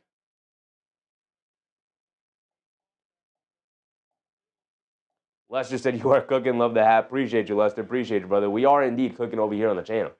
We're cooking. Here comes Donovan Mitchell bringing it down against Grimes. Mitchell has it up top. Coming to his left. Driving it down. To his right in the paint. Takes it out to Proctor. Proctor pump fakes. Sidestep. He's knocked down 2 of these tonight. Can't get that one to go. Battle for the rebound. George pulls it out. And he saves it over to Oubre. George was definitely out of bounds, but I think it was also fouled, so the officials just let it go. Let them keep playing. Mobley knocks the rebound off the Oubre missed 3 out. Here come the Cavs. Mitchell driving it down, takes a bump, throws up a floater looking for a foul call. He doesn't get it, but he does get his own rebound. They kick it out to Mobley. Mobley hands it off to Proctor. Pulls it back out. They get it. They try to get it to Mobley. He dives on the floor, saves it back out to Proctor. Shot clock winding down. They get it over to Lonzo. Quick catch and fire for Lonzo. Comes up short. Paul George with the rebound. A lot of standing around on that possession. We got to move that ball, Proctor. They get over to Edgecombe. Pump fakes. Driving it down to the basket. Can't get it to go, but a loose ball foul on Tomlin. Fouling Bona.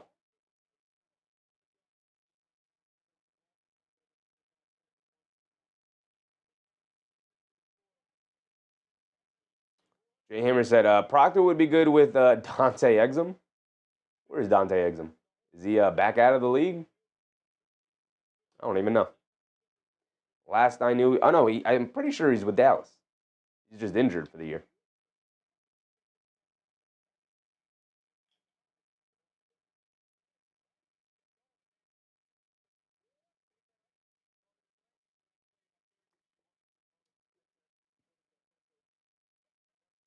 Edgecombe up top, coming to his left.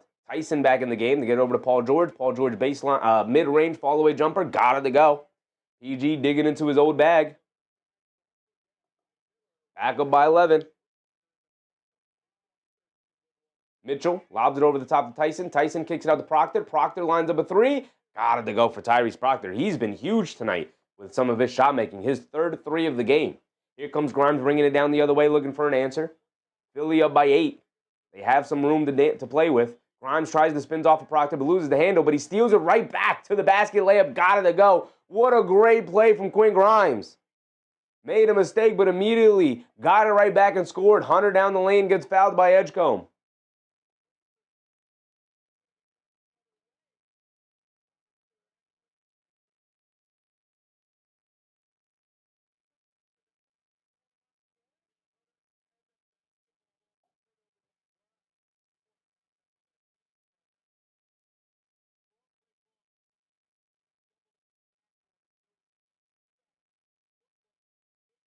Mitchell's going to inbound it. Cleveland down by 10. 8 minutes to go in this fourth quarter. Cleveland not doing a good enough job of building up momentum. Mitchell gets it out to Hunter. Hunter attacking to his left. Down the lane. Takes some contact. Can't get it to go. Out of bounds. And they're going to give it back to Cleveland here.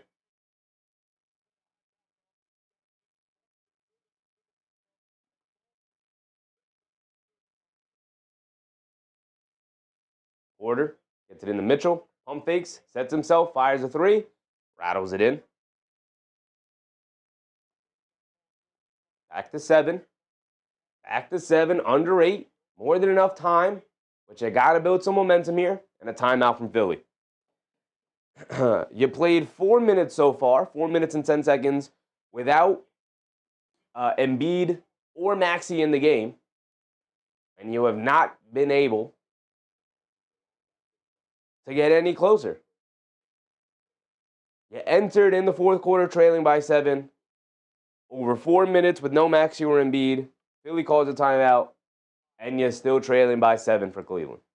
You got to take advantage of those minutes, especially with Mobley and Mitchell on the court to start the fourth. Mitchell usually comes out in the middle. He starts the fourth quarter, comes out in the middle of the fourth quarter, and then will come back in around the 4-ish, 5-minute mark, which I don't love that rotation, but let's see if Kenny Atkinson's going to utilize that rotation here tonight. Trailing by 7. I will say, it's not like Donovan Mitchell's played great tonight.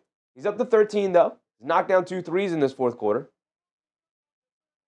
He's taken 10 shots now. I did say he was probably going to hover around 15. Got 13, 6, and 8. We have the full timeout from Philly. I would not be surprised if we see both Maxey and Embiid, but definitely Maxey. Usually the Stars will sit out to start the fourth quarter, and they usually come in around the 8-minute mark.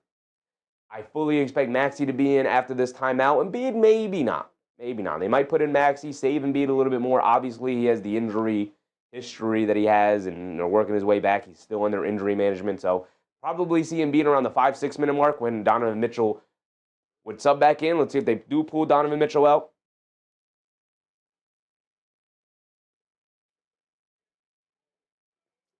They do have Jalen Tyson hooping the way that he's hooping. He's got 31. Tyson has 31. Embiid has 30 tonight. Yeah, he also has 31. So Tyson and Embiid have been going at it tonight. Both players sitting with 31 right now.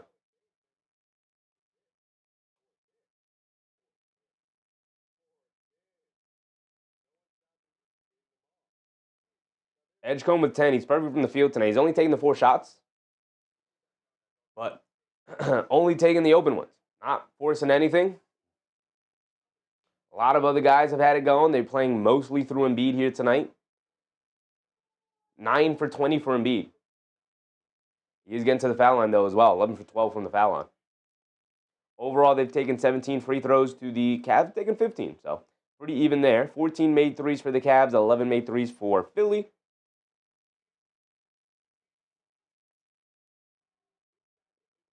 $71 field goal attempts to 76 field goal attempts for Philly. Now, Philly leading by 5 in the possession battle.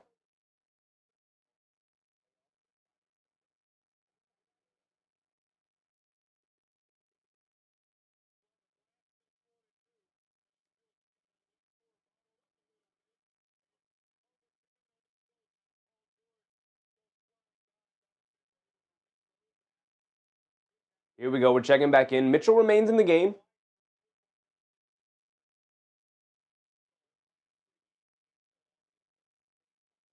Got 13 points tonight. His previous 3 games, 37, 43, and 35.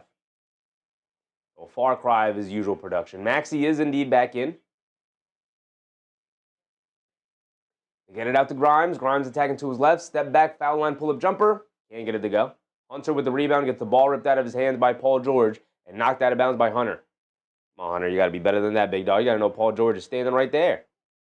You got to grab that rebound and hold it. Don't grab the rebound and prance around with it. Great play from Paul George.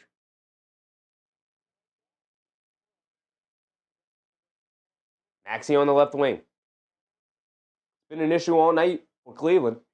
They'll get a defensive stop, but then they can't grab a rebound. Multiple times it's happened. Building momentum, they get a defensive stop, but then they can't grab the rebound. Philly's done a great job of keeping them an arm's length away. Ricardo with the Ricardo. Who are we rooting for here? Doesn't really matter. Doesn't really matter. Philly at 22 and 17 is the better record, so I'm probably rooting for Cleveland a little bit more here, but ultimately it doesn't really matter. They get it over to George, hands it off to Maxey. Maxey coming to his right. In the corner to Grimes, and they call a moving screen on Bona.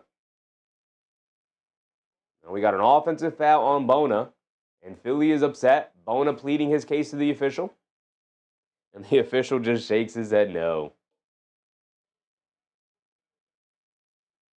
Here comes Porter. Porter being guarded by Maxey. Go over to Allen. Allen up top. Gets it out to Porter. Swings through to his right. Driving it down against Bona. Got nowhere to go. Leaves it off for Allen inside. Great seal from Allen on Edgecombe. Under the basket. Gets the easy layup to go. Edgecombe has it up top. It's a 5-point game. Get over to Grimes. Swings through to his left off the bonus screen. Grimes driving it down to the basket, scoop lay with the right hand. And Grimes just smokes the layup out of bounds off of Philly. Quentin Grimes all the way to the basket. Tried to get a little too fancy with the finger roll layup and just smoked the layup. It was a great Gortat screen from Bona in the paint to give him the open layup. He just missed it trying to be a little too fancy, big dog. Come on. Got to be in winning time. We're approaching the halfway point. Craig Porter pump fakes out of the 3. Middle of the lane, leans in. Gets blocked by Edgecombe. Terrible drive and floater attempt from Porter there. Good defense from the Cavs on the other end. Maxey's looking for a foul call. He's not going to get it. Mitchell driving it down, spins off of George, kicks it out to Tyson. Tyson to the basket. He gets the scoop layup to go.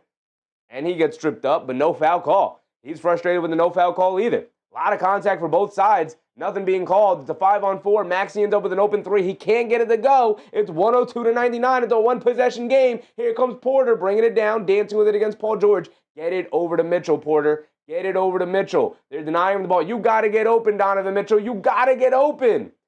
And now Hunter has it. He's going to spot up for a 3. And he's going to get it to go. And Cleveland has roared back to tie it up here. 10-0 run for the Cavs over the last 2.5 minutes to get it back to a tied ball game, 102-102. Edgecombe has it up top, and they get a full timeout for Philly. And I don't even have the game cast up for you guys. My bad.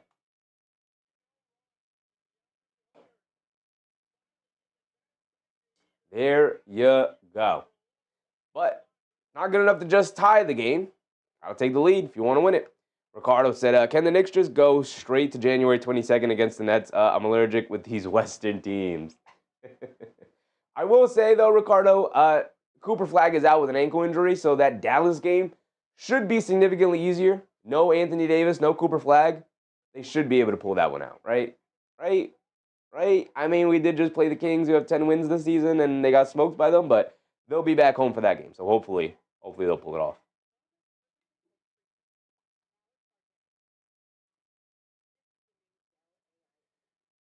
We are at the halfway point here. Let's go around the league as we're winding down the night. And the Pacers are going to pull off the victory over the Pelicans. There you go, Indiana. Stacking some wins here. They're back in the race. They're back in the race of climbing out of one of the worst teams in the league. It will be tied in the win column, which is how you talk about tanking teams. Tied in the win column with 10 wins with the Pelicans, the worst record in the league. Nets giving it to the Bulls. They've led by double figures majority of the night. Raptors back up by 10 against the Clippers. Clippers roared back to get it to a 1-point game, but the Raptors back up by 10. And then we got our late night games. Here we go. We're checking back in. Nazlan, what's up, Nazlan? Pacers stink. Yeah, but I don't want them to stink. They were just in the finals. I don't want them to get a top 3 draft pick in a loaded draft. So I need them to win. Edgecombe has it up top. 5:30 to go. Edgecombe. Embiid is back in. They get over to Maxey. Maxey up top being guarded by Hunter. Calling for the pick and roll with Embiid. Maxey coming to his left, dancing around the Embiid screen. Crosses over to his left now. Blows past Allen. Goes to the baseline floater. Can't get it to go. Maxey's been off all night long. Here comes Mitchell. Mitchell being guarded by Edgecombe. Spins off of Edgecombe down the lane. Tries to kick it in the corner to Hunter. Maxey jumps the lane and gets the steal. Maxey to the basket. Scoop layup. Got it to go for Tyrese Maxey. And a turnover as Donovan Mitchell doesn't properly inbound the ball. Jumps over the line before he inbounds it. So the ball back to Philly. Get back to Maxey up top being guarded by Tyson. Coming to right up the Embiid screen. In the corner. Oubre fires up a 3. Got it to go over Mobley. Here comes Hunter. Hunter bringing it down. Back up to 5. Just like that. Back-to-back scores for Philly. Hunter in the middle of the lane. Pump fake. Shovels it out to Mobley. Mobley attacking to his right. And he was out of bounds. All back to Philly off a couple of turnovers. Philly holding on. Holding on to the lead. Not giving it up. Playing very well here. Maxey bringing it down. Tyson guarding him. Maxey up top. Coming to his left. Pocket pass to Embiid at the foul line. Jumper. Got it to go for Embiid. 7-point lead for Philly yet again. Just like that, in the blink of an eye. Mitchell crossing over to his right, down the lane to the basket. Scoop layup, high off glass, can't get it to go. Mobley there for the putback. Nice putback from Mobley. Philly will bring it down now. 4 minutes to go here in the fourth quarter. Why is my timer stopped? Come on, here we go. 4 minutes to go. Embiid has it up top, hands it off to Maxey. Maxey being guarded by Tyson. Maxey coming to his left, spins to his right off the Embiid screen, rejected it, step back, mid-range, fall away, got it for Maxey. Maxey and Embiid looking to close this one out. Mitchell up top being guarded by Edgecombe. Mitchell coming to his left off the Mobley screen, steps back, coming to his right. Good hesitation, fall away, Midi looking for an answer. He can't get it to go. Battle for the rebound, Grimes had it, falls to the floor. And a timeout for Philly. With 3:30 to go, a timeout for Philly, and they lead by 7.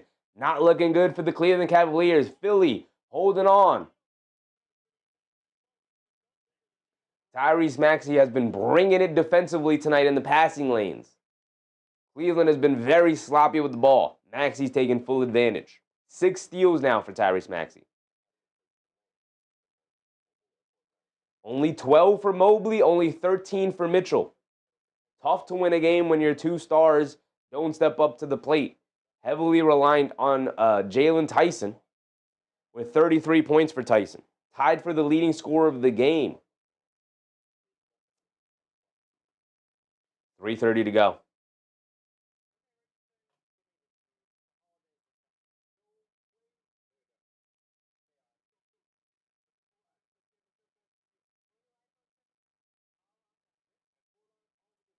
Where do the Pacers stand now?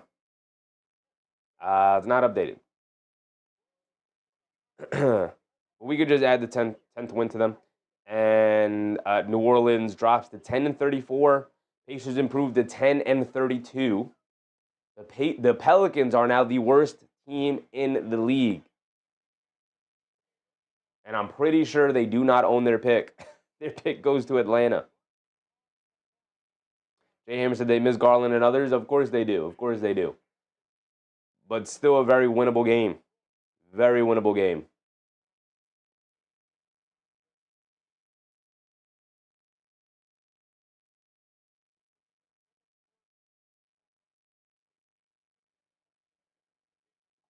.330 to go. Embiid has it up top. Hands it off to Maxey, being guarded by Tyson. Maxey coming to his left off the Embiid screen. Leaves it off for Embiid. Mitchell jumps the passing lane. Can't get the steal, though. Embiid dives for it. Loose ball. And a jump ball between Mobley and Embiid.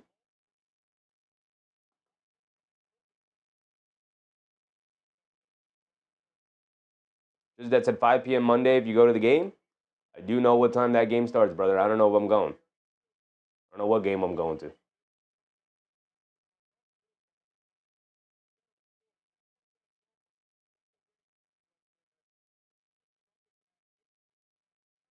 Mobley wins the tip. Over to Mitchell. Mitchell bringing it down. Mitchell up top being guarded by Edgecombe. Tagging to his left. They kick it out. A 3 by Tyson. Got it to go for Jalen Tyson. What more can you ask from this kid? My goodness. Edgecombe bringing it down. He has it up top. 36 points for Jalen Tyson. 6 made threes. Maxey has it up top. It's a 4-point game. 2:40 to go. Maxey attacking to his right. Down the lane against Allen. Scoop layup gets blocked by Mobley. Maxey upset. No foul call, no nothing. Hunter all the way to the basket. 2-handed slam over the top of Joel Embiid. My goodness, it's a 2-point game. Cleveland right back into it. Grimes has it up top to get over to Embiid. Embiid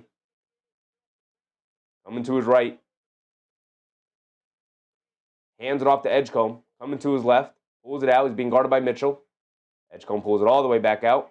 Lob it back to Embiid. Being guarded by Allen. Stops, pump fakes, falls down, off balance, can't get it to go. Hunter with the rebound. Run, Cleveland, run. They get over to Mitchell. Jab step, driving down middle lane, Euro steps, kicks it out. Tyson, another open three. Jalen Tyson, 39-point game. Cleveland up by 1 with under 2 to go. No timeout for Philly. They're just going to run it out. Maxey attacking to his right down the lane against Allen. Scoop layup, can't get it to go, but a foul is called on Allen. Maxey going to the foul line for 2 free throws with 1:50 to go. That's an MLK Day special, games all day. Yes, sir. Yes, sir. It is indeed a holiday to be celebrated. Jalen Tyson. My goodness, what a night. What a night. 39 points. 7 made threes.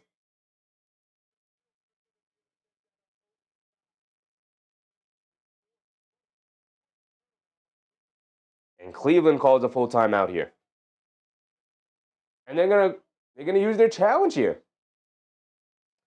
Interesting use of the challenge. Gotta see the replay on it. Hey Hayes said Tyson proving his worth. I mean, second-year player giving you this level of production with his three-point shooting right now. I mean, this is an anomaly. It does look like a little bit of a trip by Allen.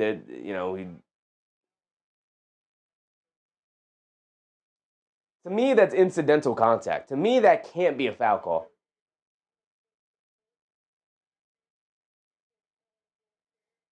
I get it. The call on the floor is going to stand. I get it. To me, that's incidental contact. To me, that's the definition of incidental contact.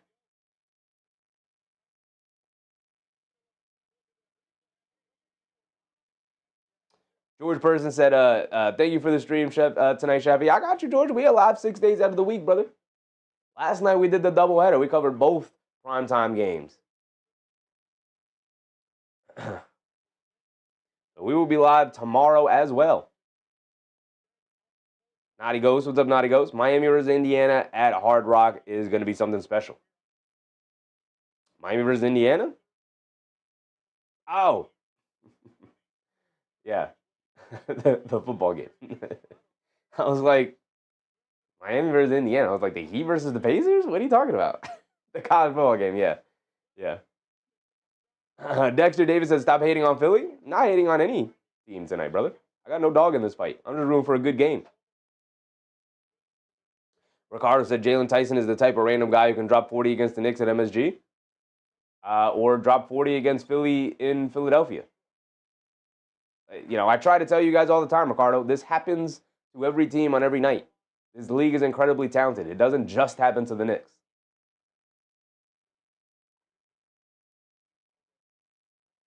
Maxey knocks down the first free throw, ties it up. Looking for the lead. Gets it to go. Nice soft bounce off the front of the rim. 113, 112. Here comes Mitchell. Bringing it down. He has it up top. Mitchell coming to his right. Being guarded by Oubre. Calling for a screen with Tyson. Attacking to his left. Takes it out to Tyson. Tyson attacking to his right. Throws up the floater. Can't get it to go. Battle for the rebound. Maxey pulls it out. 1:30 to go. Philly holding on to a 1-point lead. Maxey bringing it down. Being guarded by Tyson. Maxey up top. Coming to his left. Dancing with it. Looked like he wanted the three, but he swings it out. They swing it over to Oubre. They're going to dare Oubre to shoot it. He does. He can't get it to go. Mobley with the rebound. Donovan Mitchell hit ahead to Hunter. Hunter bringing it down. Nobody is there to pick him up. He goes to the basket, scoop layup. Got it to go. Terrible transition defense for Philly. Oubre doesn't even turn around on the play and allows a straight line drive and an easy scoop layup for Hunter. And now Cleveland retakes a 1-point lead. Edgecombe has it up top. We know Edgecombe can be clutch. He's going to look to run a pick and pop with Maxey coming to his left. They get the switch. Good denial on Maxey. Edgecombe gets it to Paul George instead. Paul George dancing with it against Hunter. Fends off on Hunter, looking for the offensive foul, doesn't get it. Paul George spins in the paint, fall-away jumper, comes up short. It was right there for him. Mitchell with the rebound and telling everybody to calm down. I got this. Walking it down against Oubre. Crosses over to his left. He has it up top. There's 30 seconds to go. 14 on the shot clock. Mitchell being guarded by Oubre, running down the clock as much as he can. He's going to run the pick and roll with Tyson, driving it down to his left. He's got a lane to the basket. Gets hacked. No foul call. Out of bounds. They're going to leave it with Cleveland here. 23 seconds to go. 114, 113. Mitchell will inbound it. Mitchell There's 6 seconds on their shot clock. They get it in the Mobley, tagging along the baseline. And a late foul call. A late foul call is made. It was late, but it did look like the correct one. Mobley going to the foul line for 2. Show me the replay on it. Y'all want to show me the replay on it? Philly has a challenge, and Nick Nurse signaling to his bench, and they're going to use their challenge. They're going to use their challenge. All right, show me the replay. Was it a foul?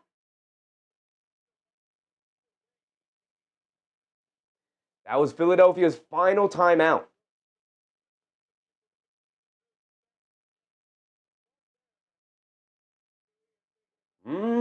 Got to show me a different angle. It looked like Oubre on the swipe down at the very last second there. Is a different angle. That's a foul. That's a foul on Oubre. That is a foul on Oubre. 2 free throws for Mobley. Should be a quick one here. Should be a quick review here.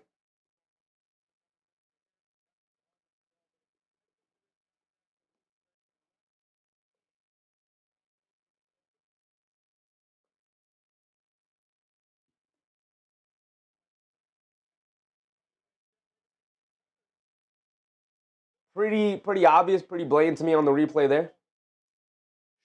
Foul call should be upheld. I understand why the foul call was so late. It was at the last second on the swipe down from Oubre that was where the contact was that ultimately led to the foul.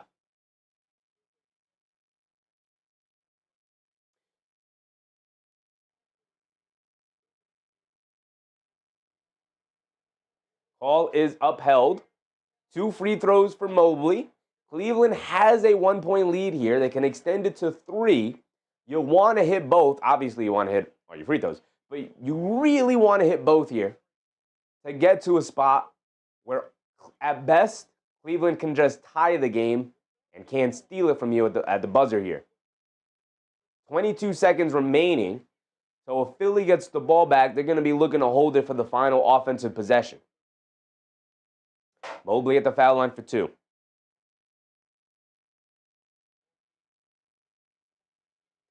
Mobley, 64% free throw shooter. They just said it on the broadcast. You have a 1-point lead, but you want both of these to ensure that you can't lose the game. And he misses a free throw. Mobley, you got to be clutch, big dog. You got to be clutch here, big dog.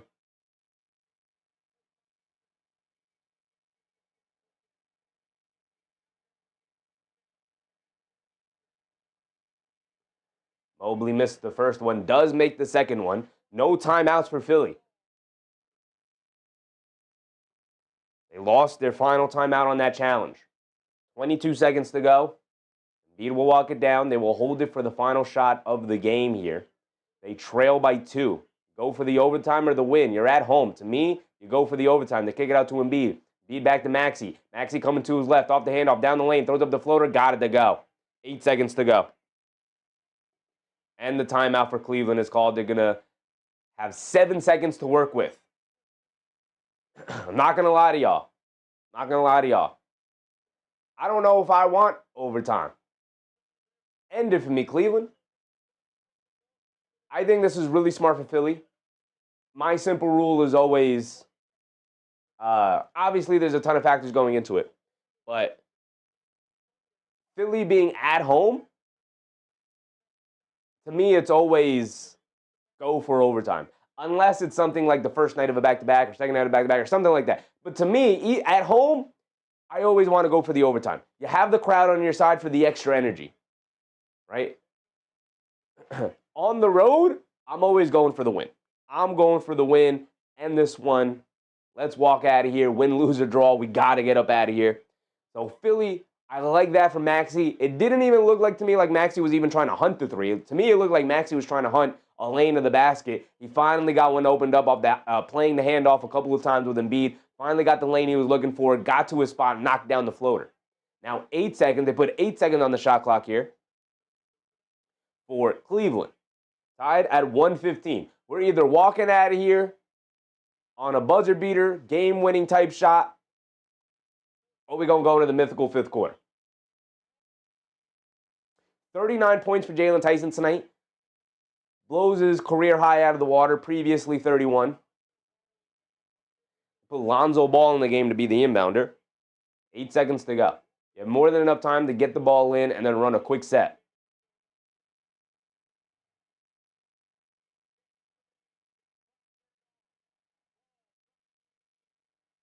They get it into Tyson, spins, going along the baseline to the basket, leaves it off for Mobley. Mobley with a two-handed slam. No timeouts for Philly. Maxey pushing it. He's got to heave it. Half-court heave at the buzzer. Can't get it to go, and Cleveland steals this one in Philadelphia, trailing majority of the game, but never allowing themselves out of it. Staying within 10, staying within double digits majority of the game. Jalen Tyson, they couldn't get the ball to Mitchell. On a career night for Tyson, they get it into Tyson along the baseline. He spins quickly off of Paul George, who I thought had a phenomenal defensive game today. Tyson spins off of him, takes the baseline, leaves it off for Mobley, and Mobley gets a two-handed slam. Makes up for him missing the free throw, and that ends it right there. Maxey had to settle for the half-court heave. They didn't have any more timeouts after using it on the final challenge there, which to me ended up being a very blatant and easy foul call on Oubre. And here's the thing about that Tyson drive. Tyson had the 39 points. He was the guy tonight. He couldn't miss. He knocked down 7 threes. He takes the baseline. Instead of deciding, it's my night, I'm going to be the hero, I'm going to get my 40th point, my first 40-point game in the NBA on a game-winning shot. Instead of that, he takes the baseline on Paul George. He draws in Embiid, and then he hits a nice drop-off pass to his star player Mobley for the game-sealing slam. Incredible play. Unselfish play. Got to give credit all around there. Whew, whew. What a game. What a game. We got traded to a very good game. My goodness. I want to give a nice shout out to all of our new channel members.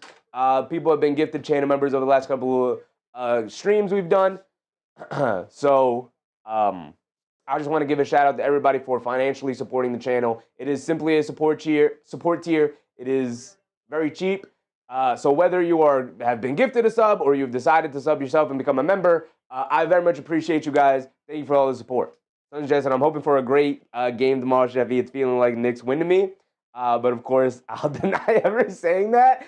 I don't know, Sons Jen. It's feeling like a Suns win to me. Like, have you been keeping up with the Knicks, brother? I know you have. You've been in the streams with us. You've been here for the show, so I know you know how the Knicks have been playing. But Devin Booker is questionable, and they have ruled out Jalen Green, even though there was speculation that he might be back for that game.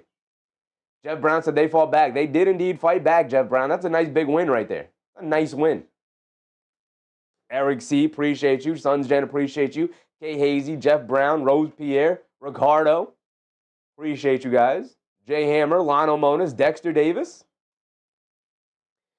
But that's going to wrap up our night. I appreciate you guys. We're going to do it all over again tomorrow. Now, thankfully, the late games, late New York Knicks games are over. They're over. We are back to some regularly scheduled programming here for the Sheffy Show. We will be back tomorrow, 7 o'clock start time for the 7:30 tip-off. As usual, we'll run through our pregame rundown, and we'll get into it all over again. Thank you guys for hanging out with me. I appreciate you. Remember to brush your teeth before bed. Stay hydrated, and I'll catch you on the next one. Good night, everybody. Bye.